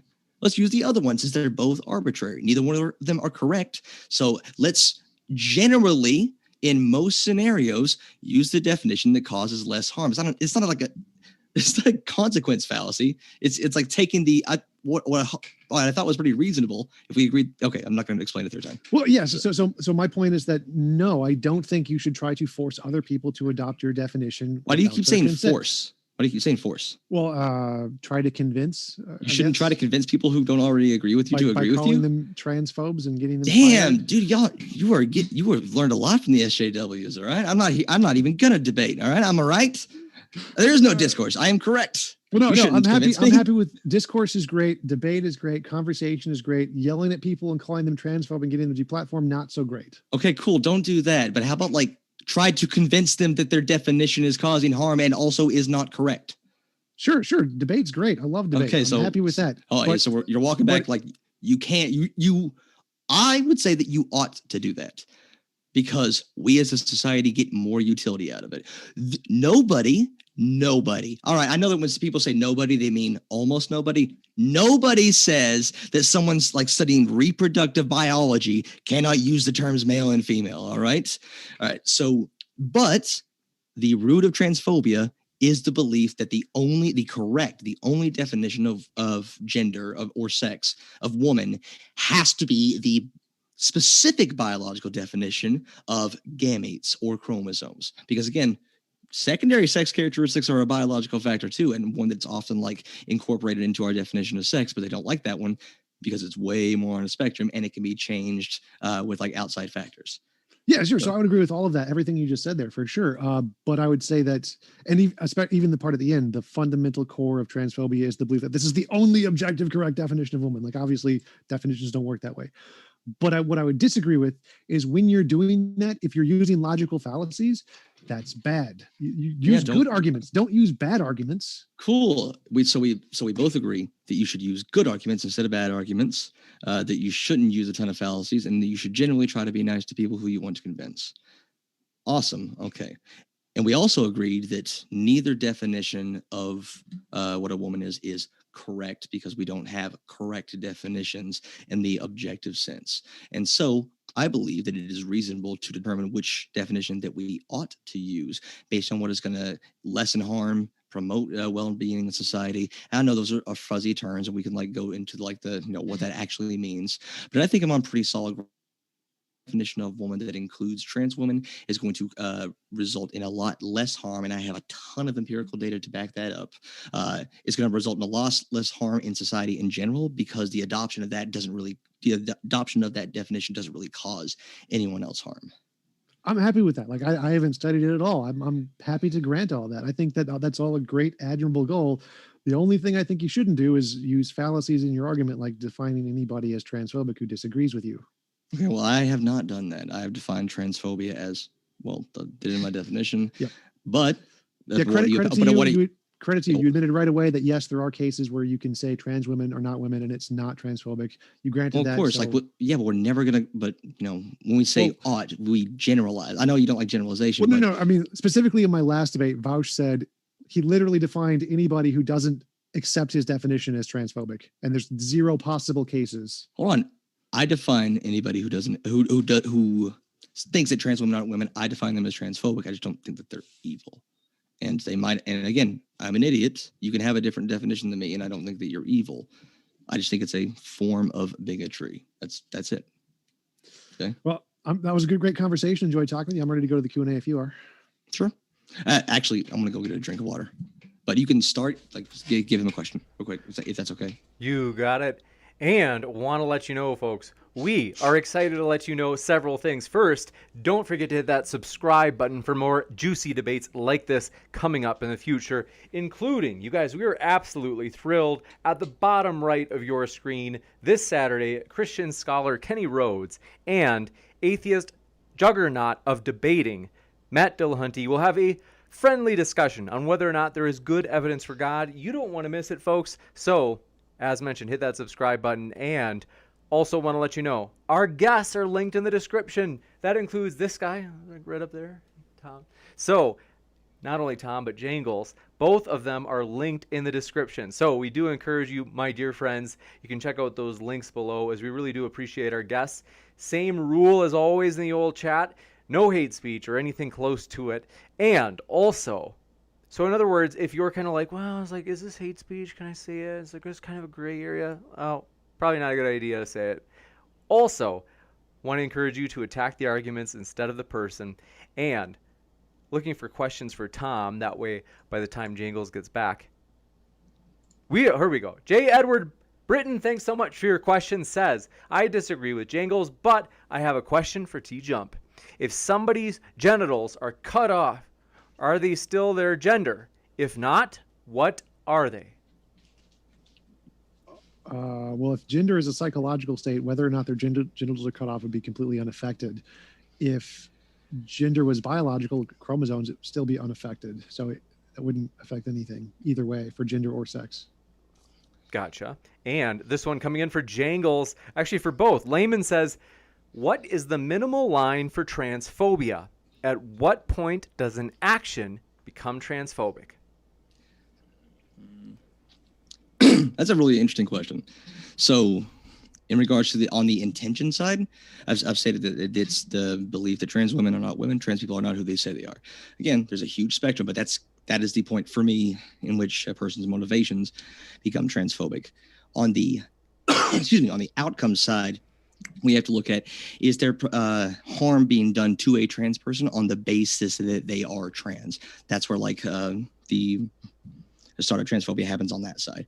It can be an itsy tiny little bit of harm, but as long as the reason they're being harmed is because they're trans, that is the start of transphobia on the outcome side. And the same is true, tiny little itsy amount of bigotry on the other side of intent. You got it, Tom? I mean, I would define it pretty much as the same thing. It's like if you are harming a trans person on the basis that they're trans, that would be transphobia. But again, it would include intentionality. So because it's based on the fact that they're trans, you're hurting them because they're trans, you obviously have to have some kind of an intention that they're trans. That's why I'm hurting them. Gotcha. Thank you very much for your question. This one coming in from Lewis Saifir says, why are trans women entitled to my epistemic submission? I think that's for you, Tom. I think that might be for me. I don't think so, but I think it's for me. Oh, okay. Well, I'll give you. Go ahead, Jangles, then. Because they're based and because they're just all their sorts of correct. All right. All right. You must be submitted. One, you should try it because it'll be fun. All right. Get that epistemological submission. Pronounce it correctly first, but get that submission. You'll love it. All right. So it'll be a great Thursday night for you. God, you're right. For some reason, I missed the word entitled. That makes sense. Okay. Louis Saifir with another question said, could benign neglect and freedom of association be considered transphobia? And if so, how the heck cares? I think they meant who the heck cares. Well, if you were intentionally excluding yourself from trans people because they're trans, I think TJ would even agree that that's transphobic. And as for why you should caring about other people is good. I know that it's a feels-based argument that I can't ground in a whole lot of empiricism, but I'm a feely boy. I like emotions. You got it. And Turbo, thanks for your question, says, hi, Jangles. If the most accepted definition of male is synonymous with man, is it transphobic to say trans males are male? Is it acceptable to say trans males are male? Okay. I think I know what they're saying. If people view the terms male and man as synonymous, is it acceptable? Trans men are male if we view them as synonymous. But again, I think most people recognize the difference between sex and gender. All right. So when we say trans women or women, we're referring to gender, and arguably that gives us a lot more utility than sex because we don't really see the things that a lot of people use to determine sex. We don't see chromosomes or gametes or genitals. We do see secondary sex characteristics, but that one's on the spectrum that can be influenced a lot more so, a lot more easily by outside factors. So really, when we gender people and how we treat them in society, we're usually basing it on gender, our understanding of gender, rather than our understanding of sex. Gotcha. And let's see. Corvus Crux says, can we please get moderation in chat? These aren't good faith arguments. It's just bigotry. Have to stand in defense of the moderators. They do a fantastic job. They are always on the lookout for any sort of hate speech or even just harassing the guests. And so I don't know what you're seeing, but I also never got an example. So if you see something that is against the rules, let me know by tagging me so I can actually see it myself, because just asserting that there's bigotry somewhere, it helps me if you actually point it out to me. Hi Derp X says, the opposite of courage isn't cowardice, it's conformity. Sure, maybe. Gotcha. And I gotta say in English, sorry. No worries. This one from Some says, for Jangles, are other kins valid? Before defining what a woman is by pointing out exceptions, what about defining what a human is? Fucking, I don't know. A miserable pile of secrets. That's what a human is. Juicy. And yeah, amazing. Other kins, hell yeah. This one, you got it. And this one coming in from Hi Derp X says, appreciate your question. Jangles, what % of trans people are offended by being mislabeled? I think they mean via pronouns, but I'm not sure. Well, maybe. Okay. I admit I do not have a statistic on hand for that, but I think I'm reasonable in my assumption that it's probably the majority. Gotcha. And this one coming in from Soldier of Science, do appreciate your question as well, says, the downfall of the left is to cancel people who are ignorant to everything they think they are non-ignorant about. Okay. Oh, I agree with this. No. They say while being ignorant about something they wouldn't want to be canceled by. Okay, that was a lot of word salad, but I think I agree with it wholeheartedly. Like a big problem that we have on the left is hating someone thinking that they're evil, or for not already thinking like that, for not already thinking like us. Now, I wouldn't say that's the majority of the left. You know, we can't hastily generalize based on like a few, the loudest people on Twitter. But that is something like if you call yourself an advocate, you do need to like come to an understanding that your job is not to talk to people who already agree with you. All right. Your job is to talk to people who do not agree with you, and an understanding of why they don't agree with you, what assumptions that they've made, why they might have the biases that they grew up with, depending on a bunch of different circumstances. That is your most valuable tool as an advocate. So I say it's one of the biggest problems on the left, but again, that doesn't mean it has to apply to the entire left or even a majority of the left. But I think I agree with that person based on sort of what I heard. Juicy. You should have seen Tom's face when you made that concession. The smirk he had.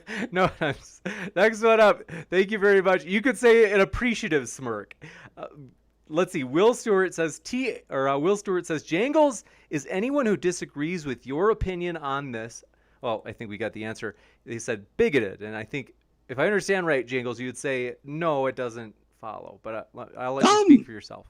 No, yeah, again, bigoted. I hope I've been very, very clear that bigotry is not intentionality.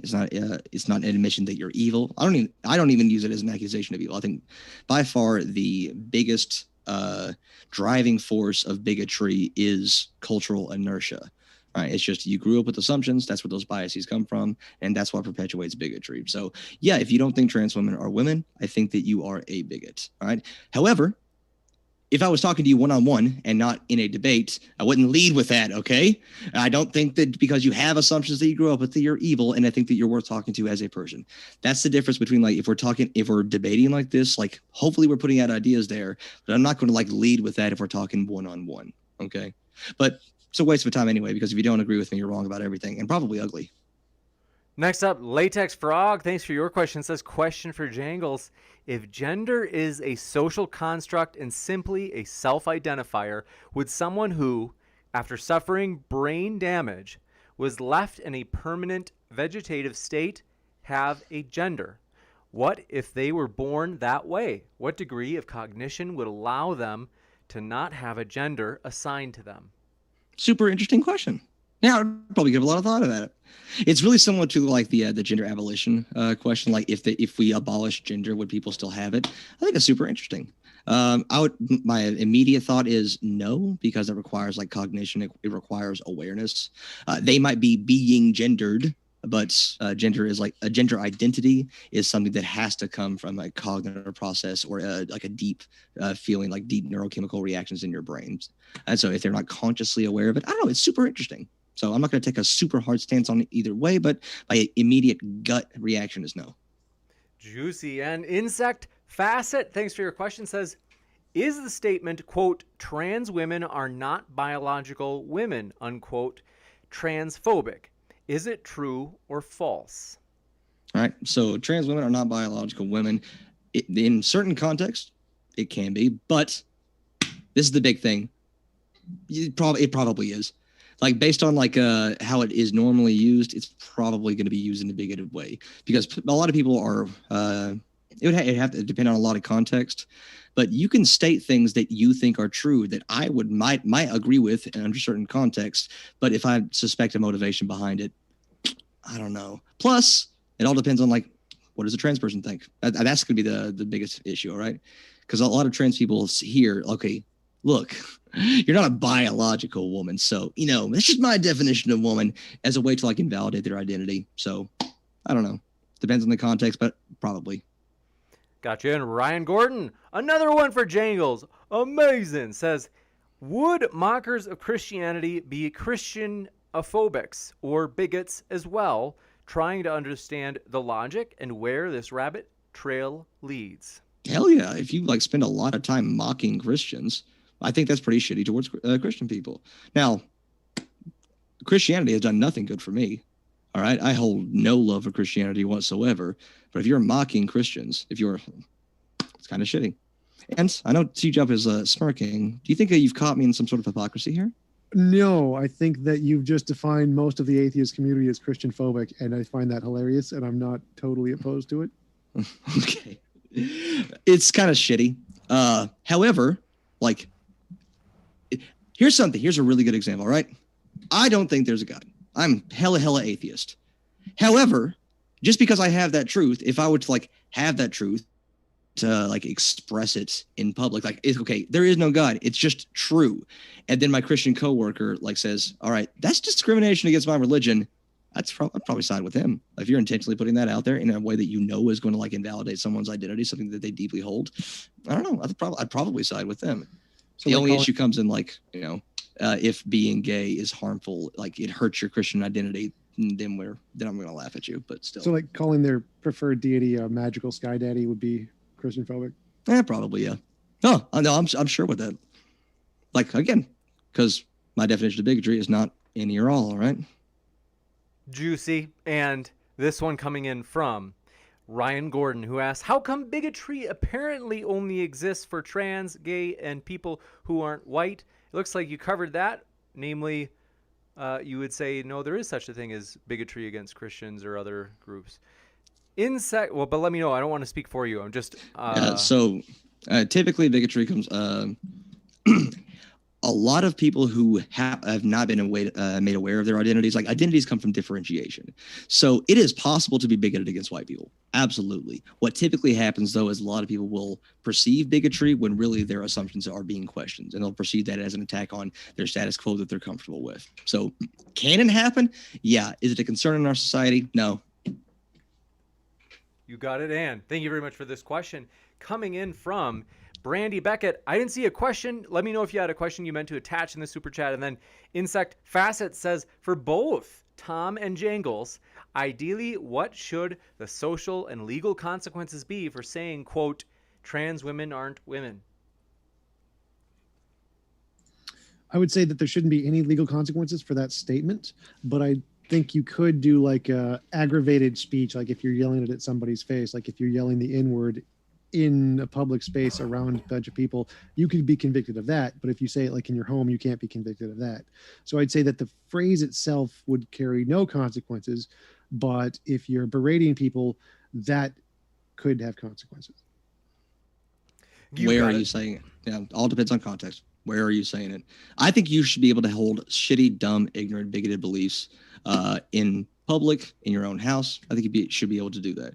I think it's really, I think you should be kicked off Twitter real quickly if you violate their hate speech code. I think that's really funny, and it should happen more often.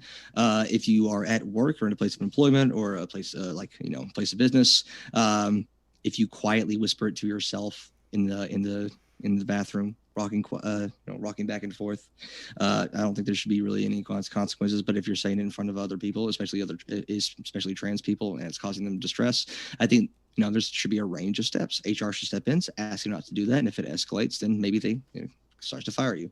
But if you're asking me if you say the phrase that you should be thrown in jail, my answer is yes. You got it. And thank you very much for your question. This one coming from Minogogu says, T-Jump, do you agree that sex and gender are separate concepts? If trans women are not women, then what gender are they? Depends which definitions you're using. They're definitely separate concepts for many people, and then for many people, they're the same concept. So it depends which cultural definitions you're using. When someone is watching a TV show and a man is on screen, let's say it's an animated TV show, and a man is on screen, are they lying when they say that's a man? What? It's a representation of a man. No, but if they say that is a man. Like if they meant it literally, then it would be a lie, but I don't think anyone means it literally. Yeah, so we can so that is where the power of gender, all right? There's a really, really funny video from someone who will not be named, who was really, really mad that there were these like dolls being sold as genderless.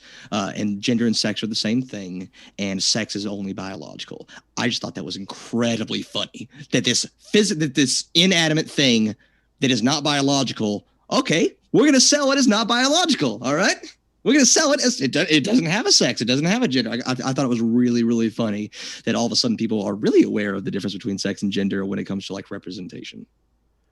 You got it. And this one from Turbo says Jangles didn't understand. Trans males are trans women. Is it discriminatory to call a male who is trans a male? The discriminatory to call a trans. Yeah. So for this person, you kind of got to update your language because you're incomprehensible now. So maybe, I think maybe what that'll he's- help you in the future. But if you're saying that if you call a trans woman a male and that makes them feel shitty and you're doing it because it makes them feel shitty, I think you're being kind of an asshole. Yeah. But again, hey, if we were at a place where people weren't just like conflating sex and gender in order to like delegitimize the identity of trans people, we might have these conversations. But the reason we can't is because of the trans foes. So talk to the trans foes before you talk to the woke SJWs, okay? This one coming in from Dylan James says, Jangles, your definition of man/woman and ours are just two separate worldviews. Both should be respected. Are you a gender supremacist? Gender supremacist? Yes, I'm a gender supremacist. Okay, I think my gender is the best one, but you don't know what my gender is because I haven't told you. Amazing. Next up, Will Stewart. Thanks for your question. Says, T-Jump, since you disagree with Jangles, are you an ugly bigot? Yep. Juicy. And you've got other standard questions. Hang tight just a moment, folks. Thank you very much for your question.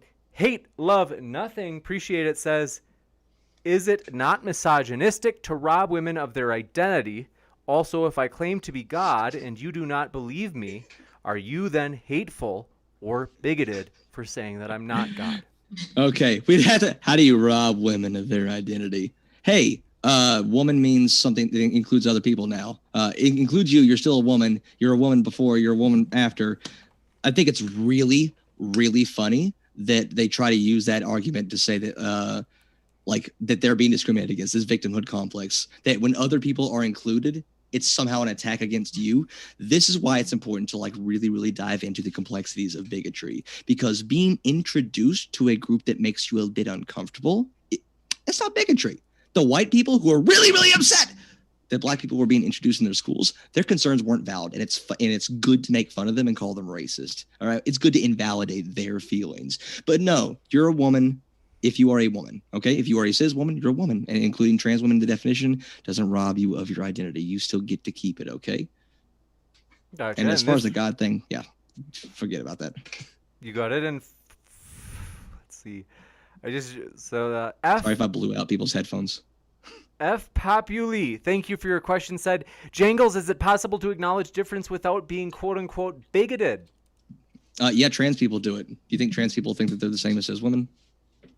Or cis people? Do you think trans people think that they're the same as cis people? It's kind of the whole like the differentiation. That's why they have a different word. That's why they have a different category. Juicy. But, yeah, so Barn Von G, thanks for your question. Said, can you please tell Jangles that biology is just quote unquote biology? It's science. Oh, wait a minute. I misread that. Sorry. Said, can you please tell Jangles that biology is not just quote unquote biology? It's science. Trans women are women in a male body, but psychologically they are women. and I did not know that biology was science. Okay, now I gotta go home and think about some things. Juicy F Populi strikes with another. Says, do you think trans women performing womanhood in a stereotypical way, e.g. long hair, makeup, large breasts, is harmful to biological women who don't conform to those expectations? Not in and of itself, no. And so this is like the notion of like performativity. I think there are some like trans scholars who say that you perform your gender. And this is not a universally agreed upon thing, even among trans people. All right. So not inherently. You might want to have big bobos and long hair and wear dresses because it reflects, it makes you feel the most comfortable. That's where you feel the most like expressive. However, you can still like perpetuate harmful stereotypes in a way. So no, I don't think that the act of doing that is harming cis women in whatsoever. The goal, like, so when we talk about like anti-woke types talk about like we're attacking femininity. No, we're attacking the expectation and of like gender roles, right? So you can still be the prettiest lady or the most masculine dude. In fact, I encourage you to be the most masculine dude that you want to be. And then, yeah, the what we're trying to get rid of is the expectation, the removal of morality from conforming to those things, including within your own gender identity.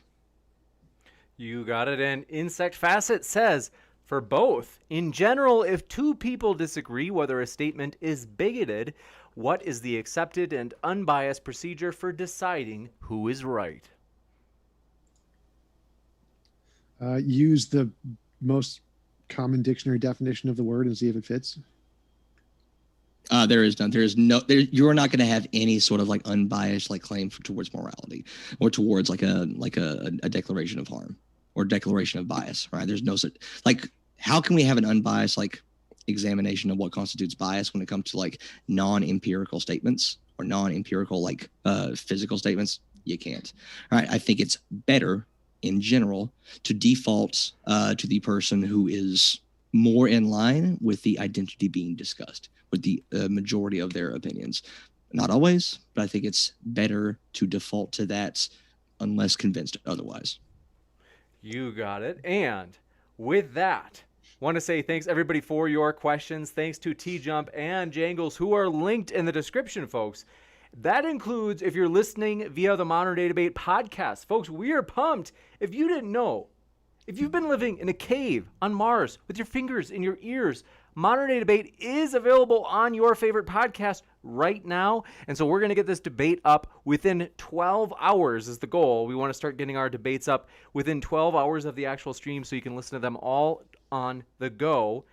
And our guests are going to be linked there as well. So with that, Tom, Jangles, it's been a true pleasure to have you. Yeah, thanks for having me on again. Thanks, guys. And thanks, Jangles, as always. Pleasure. Juicy. And folks, I will be back in just a moment giving you a quick update on upcoming debates such as this one this coming Saturday with Matt Dillahunty and Christian apologist Kenny Rhodes on whether or not there is good evidence for God. You don't want to miss it, folks. It's going to be tremendous. So we'll be right back in just a moment with that as well as other upcoming debates. Thanks, everybody, and stick around. See you guys later.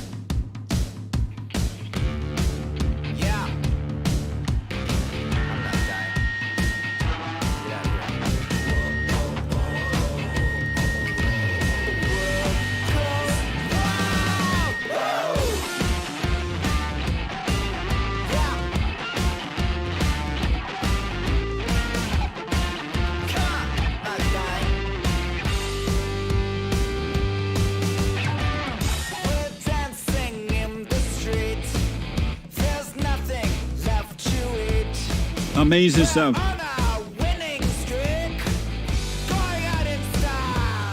Amazing. So really excited to be with you folks tonight. Very exciting updates about the channel. Folks, we are thrilled about all sorts of stuff that we are excited to let you know about. So we have a number of debates already booked for next week.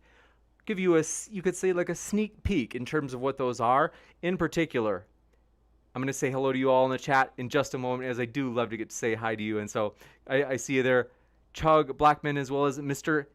Anderson and Devin Embleton, Perry 343, and CD and Smith 6, and Manuel. Glad to see you here. But what I'm going to do is let you know about these upcoming debates. One, in about a week, we're going to have a debate on whether or not it's better to leave behind ideas that impact the world or a baby. That should be a juicy one. And also, though, next week, it's possibly going to be the case that we may host a debate on abiogenesis, which would be a fun one. And then Me Too is going to be the topic next Wednesday. So like hashtag Me Too, tag team debate. It's going to be a big one. So that is coming up on next Wednesday. Cider and Port is in the chat mentioning it. Thanks, Cider and Port, for being here. Good to see you again, as well as Green. Glad you were here.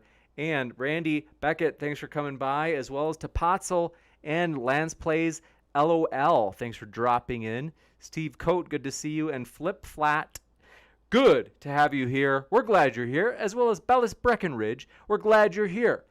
Hannah Anderson, thanks for your support. I do appreciate you as a mod for all of you, all that you do, pinning that dank chat to the very top. I am. And so saying thanks to everyone that came to listen and participate. Yes, indeed. Thank you so much for your questions, folks. That adds value to the show.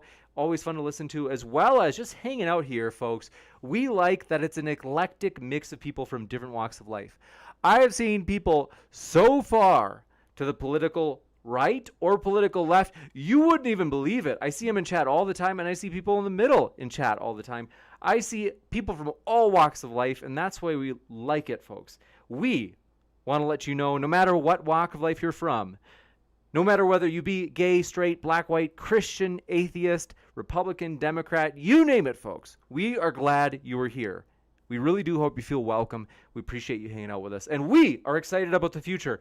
Folks, I am thrilled. You guys, I'm thinking about how we are going to do. I'm trying to think about, I don't want to build too much expectation because you might be expecting something huge. And I'm like, can I put something together huge? Because right now it's like really busy for me. I've been like moving, and then I'm preparing for a comprehensive exam, and I'm trying to put a paper through. So long story short, my life lately, it's been so crazy, but I'm trying to plan something for our big celebration. You could say celebratory thank you. Thank you to you folks as we celebrate 50,000 subs, probably by the end of the month, I would guess. Really exciting stuff. I am pumped about that. And I'm like, how are we going to celebrate that? We're going to try, maybe for the first time, we're going to try the Twitch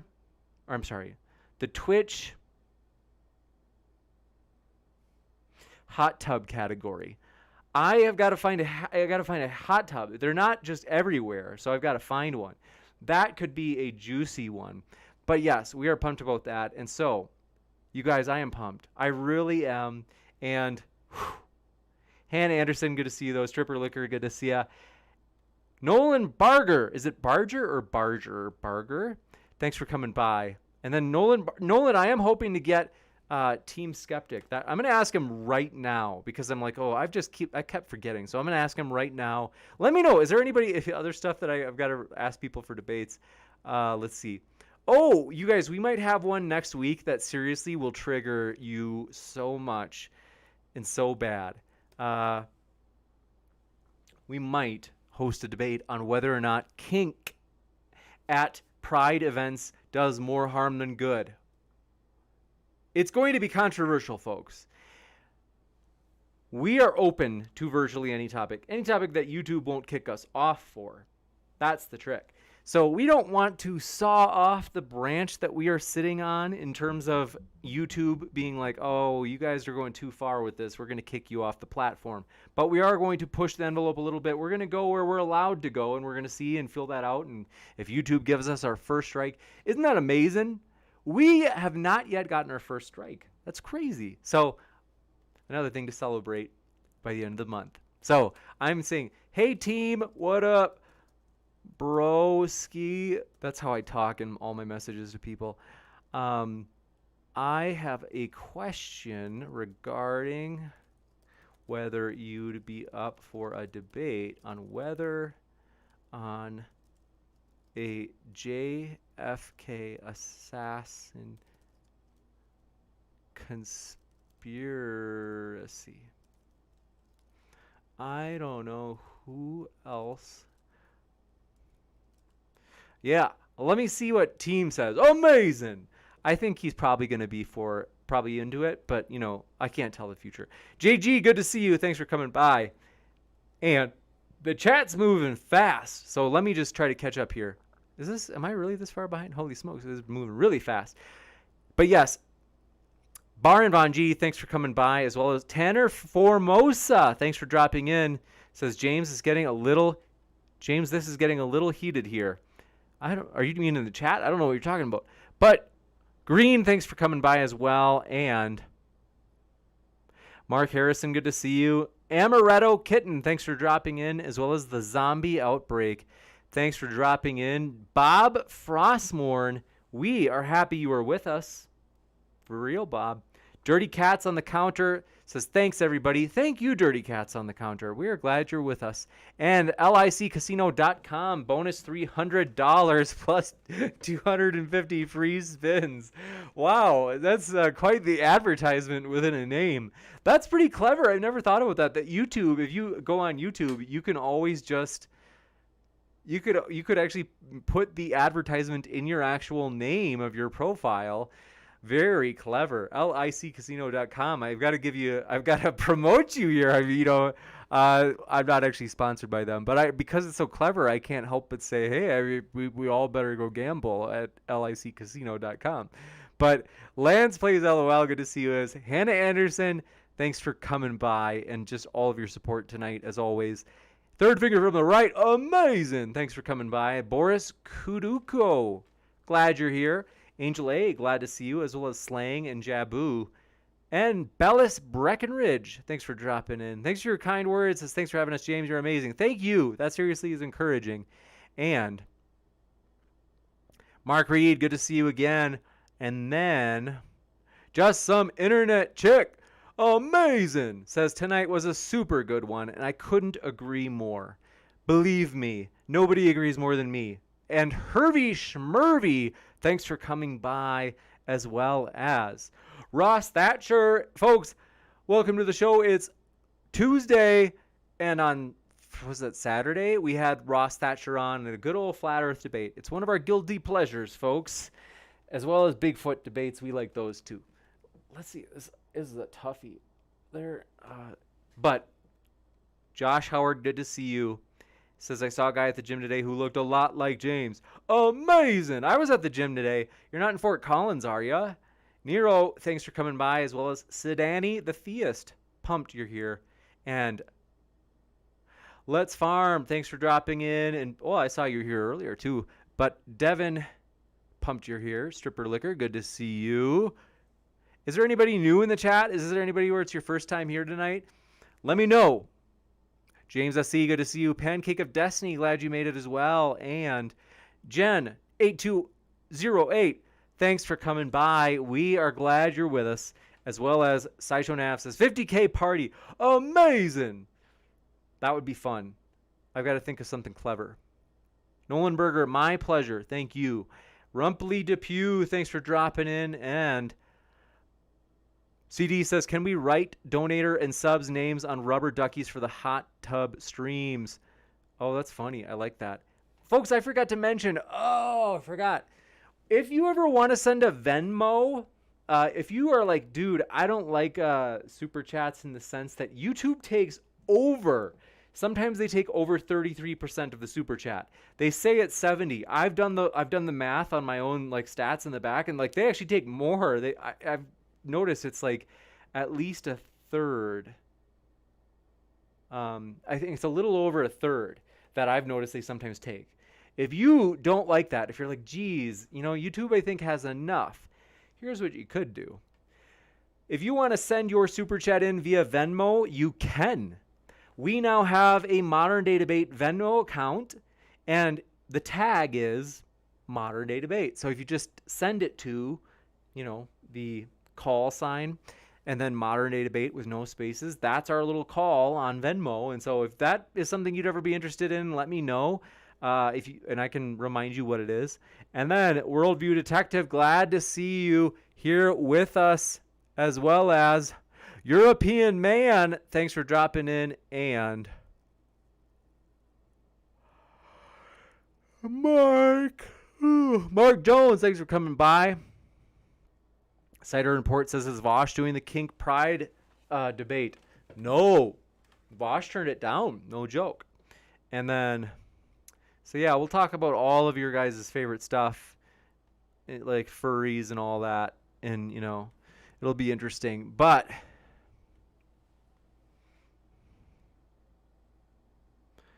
let's see. Oh, okay. I'm almost caught up with the chat.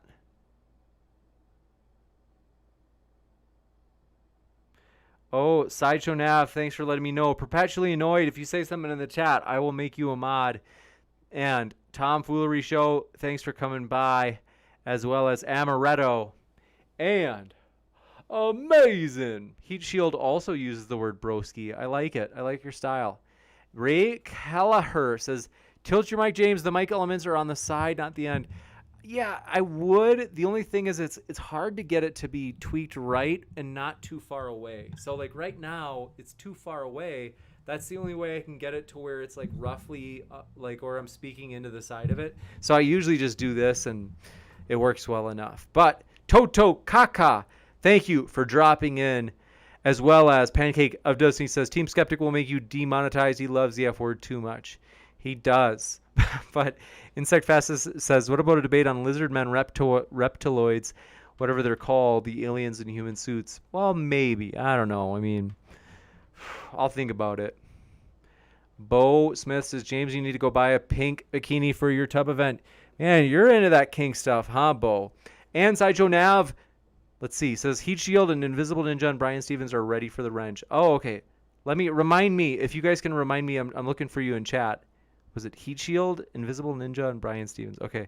I'm modding up Heat Shield right now. And then, folks, I completely forgot. If you are subscribed via Twitch, amazing. And Twitch chat, I'm so sorry. I've been so behind on saying hello. Sienna 2002, good to see you, as well as Ozian and Tapatzel and Brooke Sparrow and She Wonders, plus Chaxel. We are glad you were here. And let's see here. Ryan, let's see. Hold on, I'm going to remember what I was going to say. Sorry, guys. I got the worst night of sleep last night ever. Like, no joke. It was terrible. And then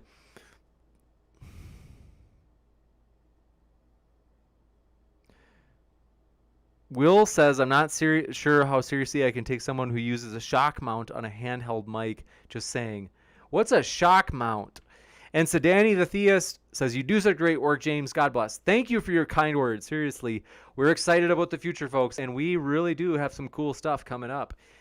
And European Man says, reach out to Jason Cohn regarding anti-wittism. I'm open to it, but I got to be honest, I've got like a list of 50,000 people that people have asked me to reach out to. And so I got to tell you that, like, it's totally cool if you reach out to them and let me know if they were willing to come on. But I honestly, I get a lot of emails of people like asking to come on and asking me to arrange a debate for them. And I also get so many, like in the live chat for some reason, especially, I always get people saying, hey, you should ask this person. I'm like, I'm sorry. I've got like not even one list. I've got like several large lists that I have to go through of people who people have said that I've got to reach out to them. But I appreciate your suggestions, seriously. And then, let's see. Brian Stevens, good to see you, as well. Cider Report says, have you ever been recognized in public? No, not other than one of our own events. That doesn't count. So, like, when we did that debate tour in Dallas, some of the people who watch Modern Day Debate came to the live show, and so that doesn't count. But I was pumped they came, and it was fun. Josh Howard says, not in Fort Collins. Oh, that's where I live. Obscured, thanks for coming by, as well as amazing. Thanks for your super chat. Question the answer says, hey brother, another episode. Always a pleasure. Thank you, my friend. But yeah, I'm pumped, you guys. We are growing in terms of the podcast. It's exciting to see the podcast grow. That's really cool. And so, hey, if it's useful to you folks, check it out. Let me show you right now. You might be wondering, I had a puke burp. 2 seconds.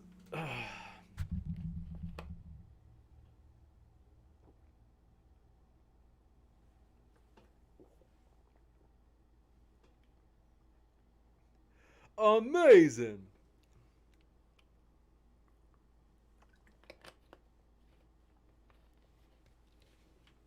I can hardly wait to go to sleep at a decent time tonight and maybe sleep through the night. As Media Alabama, thanks for coming in. We're glad you were here. Brian Stevens, good to see you. And Will Stewart, twin brother of Brian Stevens. And Fox Populi said, how do you do it all? You do a great job.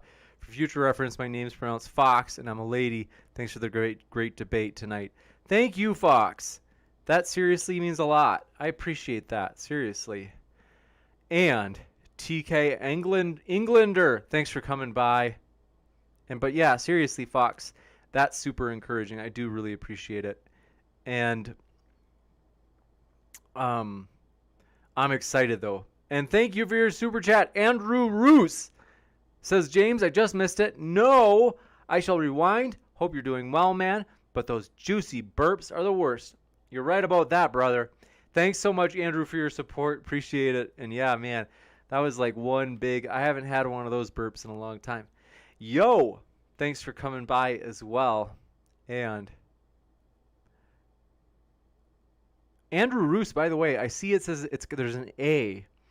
Are you in Australia?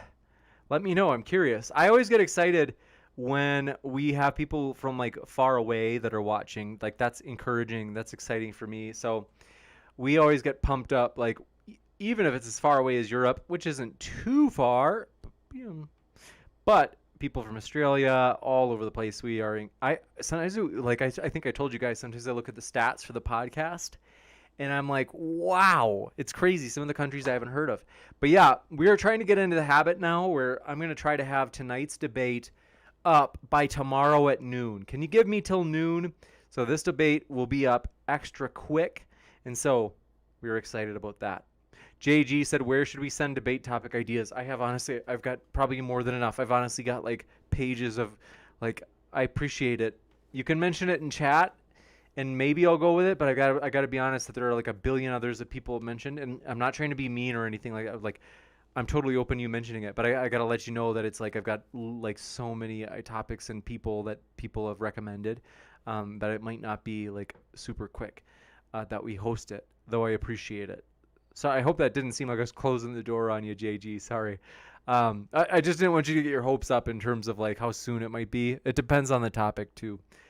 But Pancake of Destiny says, do Bath stream in Mankini when you get 50,000 subs together with T-Jump, of course. That is the grossest thing I've ever heard.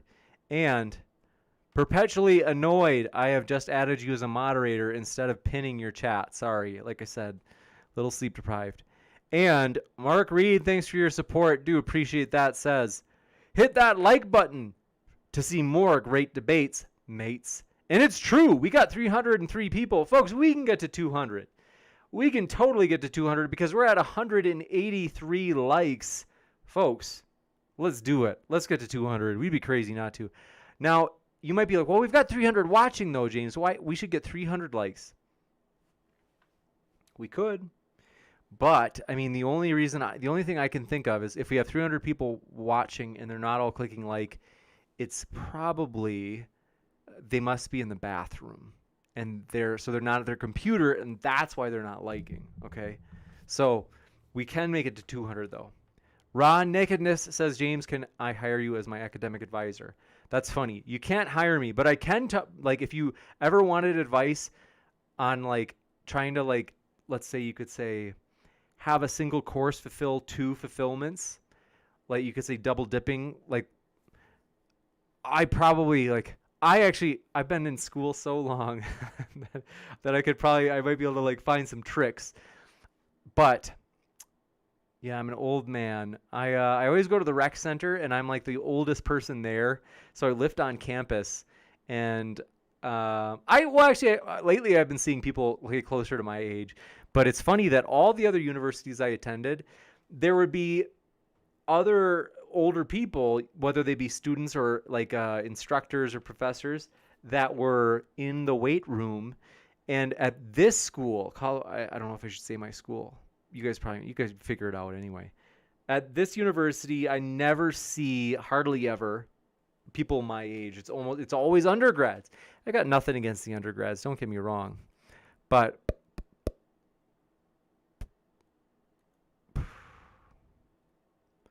let's see. TK Englander says, even if it's not transphobic to say trans women are not women, it's at least disrespectful. If that's who you want to be, poor you. I don't like really understand if that's directed toward me. We're a neutral channel, so we don't actually like when we host a topic. It's not like Modern Day Debate has like a default yes or no position on the topic. We host topics without putting out any videos that take our own stance. And so I don't know if you're trying to shame me or somebody or people in the audience in general, but By the way, I don't know if that's going to work for you, but anyway, let's see. Amazing, says Bellis. And you know what? It's funny though. Let's see. There's hardly ever any people my age. And so I am like the king of the castle. I love the rec center because sometimes I feel like I am like an old wizened sage walking around there. But I'm just teasing. Perpetually Annoyed says, you forgot to mod me too. Darn it. You're right. No, I did. It says, if I click you and it says remove moderator as an option. So that means you're supposed to be. I'll remove you as a moderator because you're right. I didn't see the wrench. Now I'm going to try to add you as a moderator. It should work now. European man said he's open to it. I honestly already forgot his name. I'm sorry, man. If you can tell me what his name was, the chat's moving, but let's see here. I gotta run in a second, but let's see here. Blast, thanks for coming by, as well as Sinfinity. We're glad you're here. And Brooke Chavez, who said I sent you an email with my info for the perks. That's right. I've got to get the perks out. My goal is I've got to do it before Saturday, before the big event, so that way people get them like in the surrounding time. So thanks for that, Brooke. I totally appreciate that.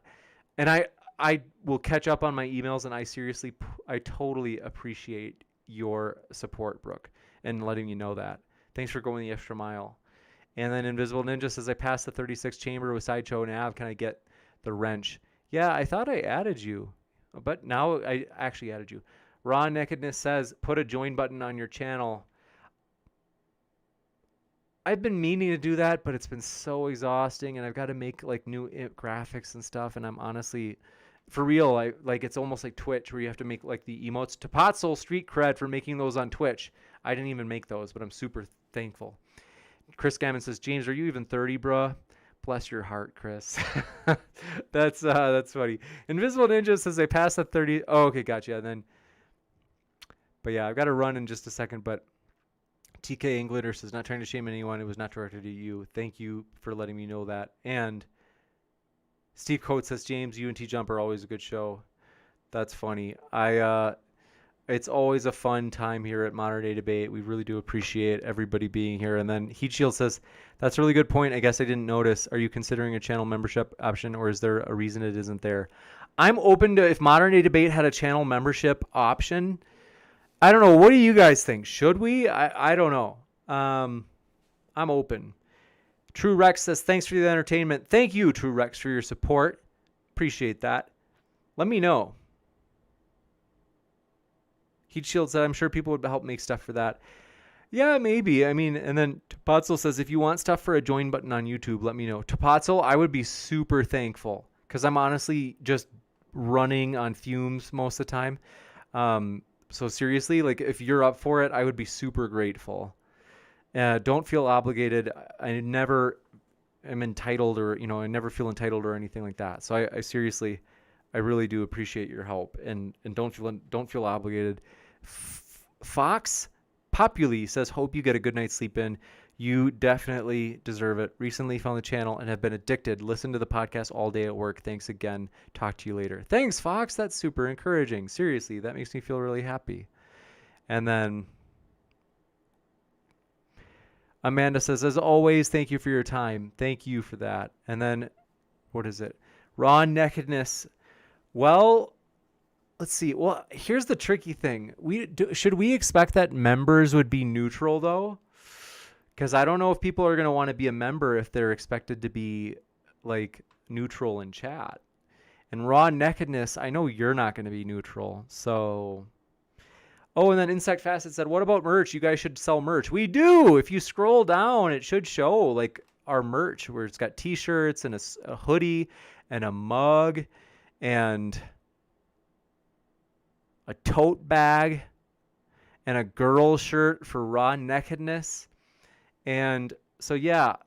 But, yeah, long story short, I don't know. What do you guys think? Should people who are members, should it be that the case that they should have to be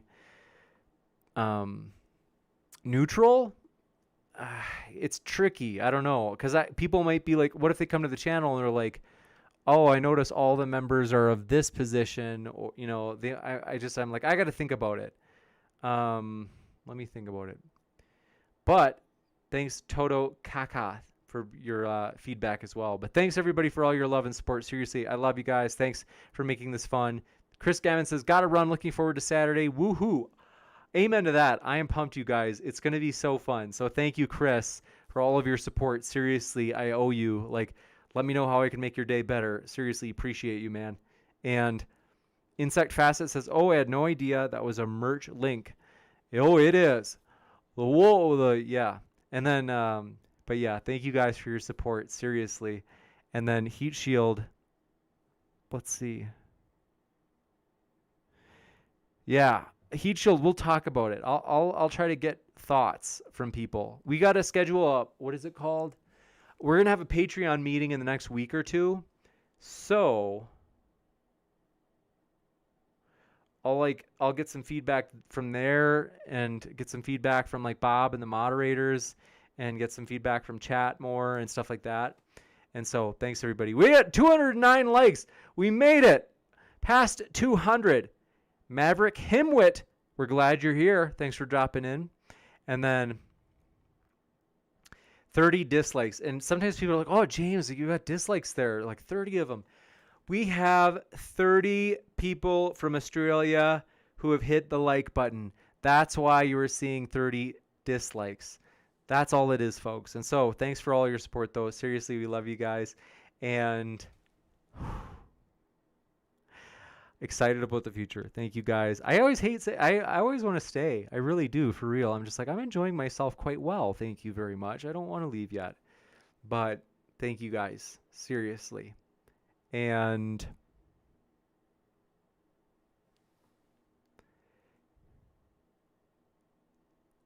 keep sifting out the reasonable from the unreasonable, everybody. And we will be back tomorrow night. We are supposed to have a debate. It's still being confirmed, but it's going to be excellent. And then CD make sure to put Modern Day Debate on your auto host on Twitch. What does that mean? I don't know what that means.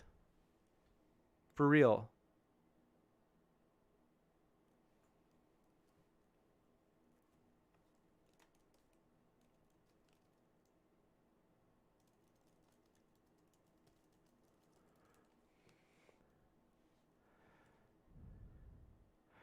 I'm going to write it down as something that I'm supposed to do.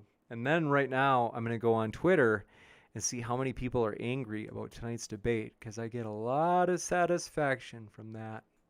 So, sorry, but I do. Wait, let me read them right now while we're together. It's fun. Let's see. Well, they're not really criticizing. They're just criticizing the debaters, but. I could usually. Well, the funny thing is, almost always when people like diss a debate that we host, they'll always be in the chat, like for real. Like it's like a really good predictor of them actually showing up and watching the debate, even though they trash it. I don't know what it is. Maybe it's like there's such a thing as rage watching. Maybe that's it. I don't know. Like I don't understand it. I know there's such a thing as hate watching. I mean, why do you think people show up for Tom Jump? No, I'm kidding. That was a joke. I'm like we get along.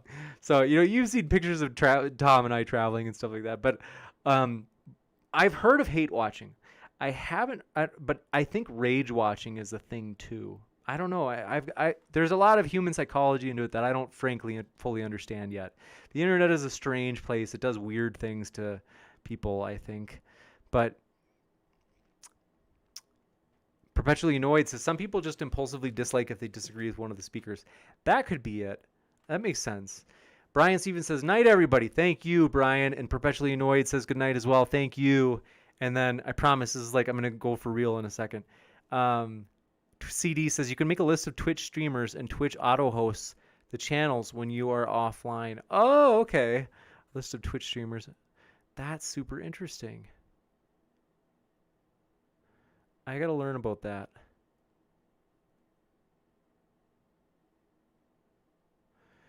But yeah, I am pumped, you guys. So thank you.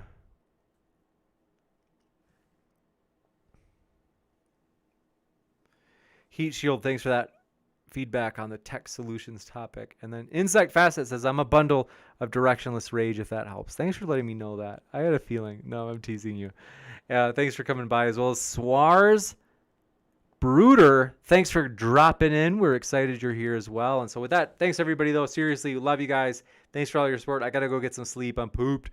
So stoked to see you next time, which is probably going to be tomorrow. Keep an eye out. I've still got to confirm whether or not Kent Hovind can come on tomorrow. So, it's going to be juicy if it happens. I think it'll probably happen. So keep an eye out for that one. Thanks, everybody. I have to use my mouse. 2 seconds. All right, bye. Thank you, guys.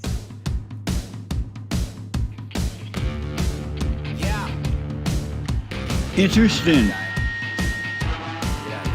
Amazing. What does that mean? Amazing stuff. It's a mess. I absolutely appreciate it.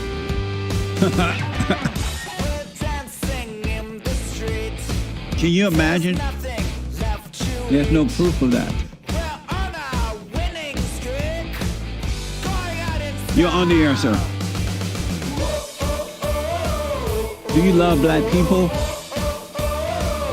Why?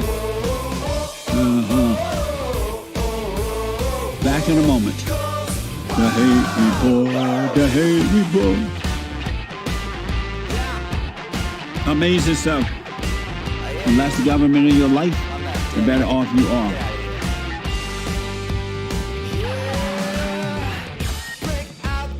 Bye.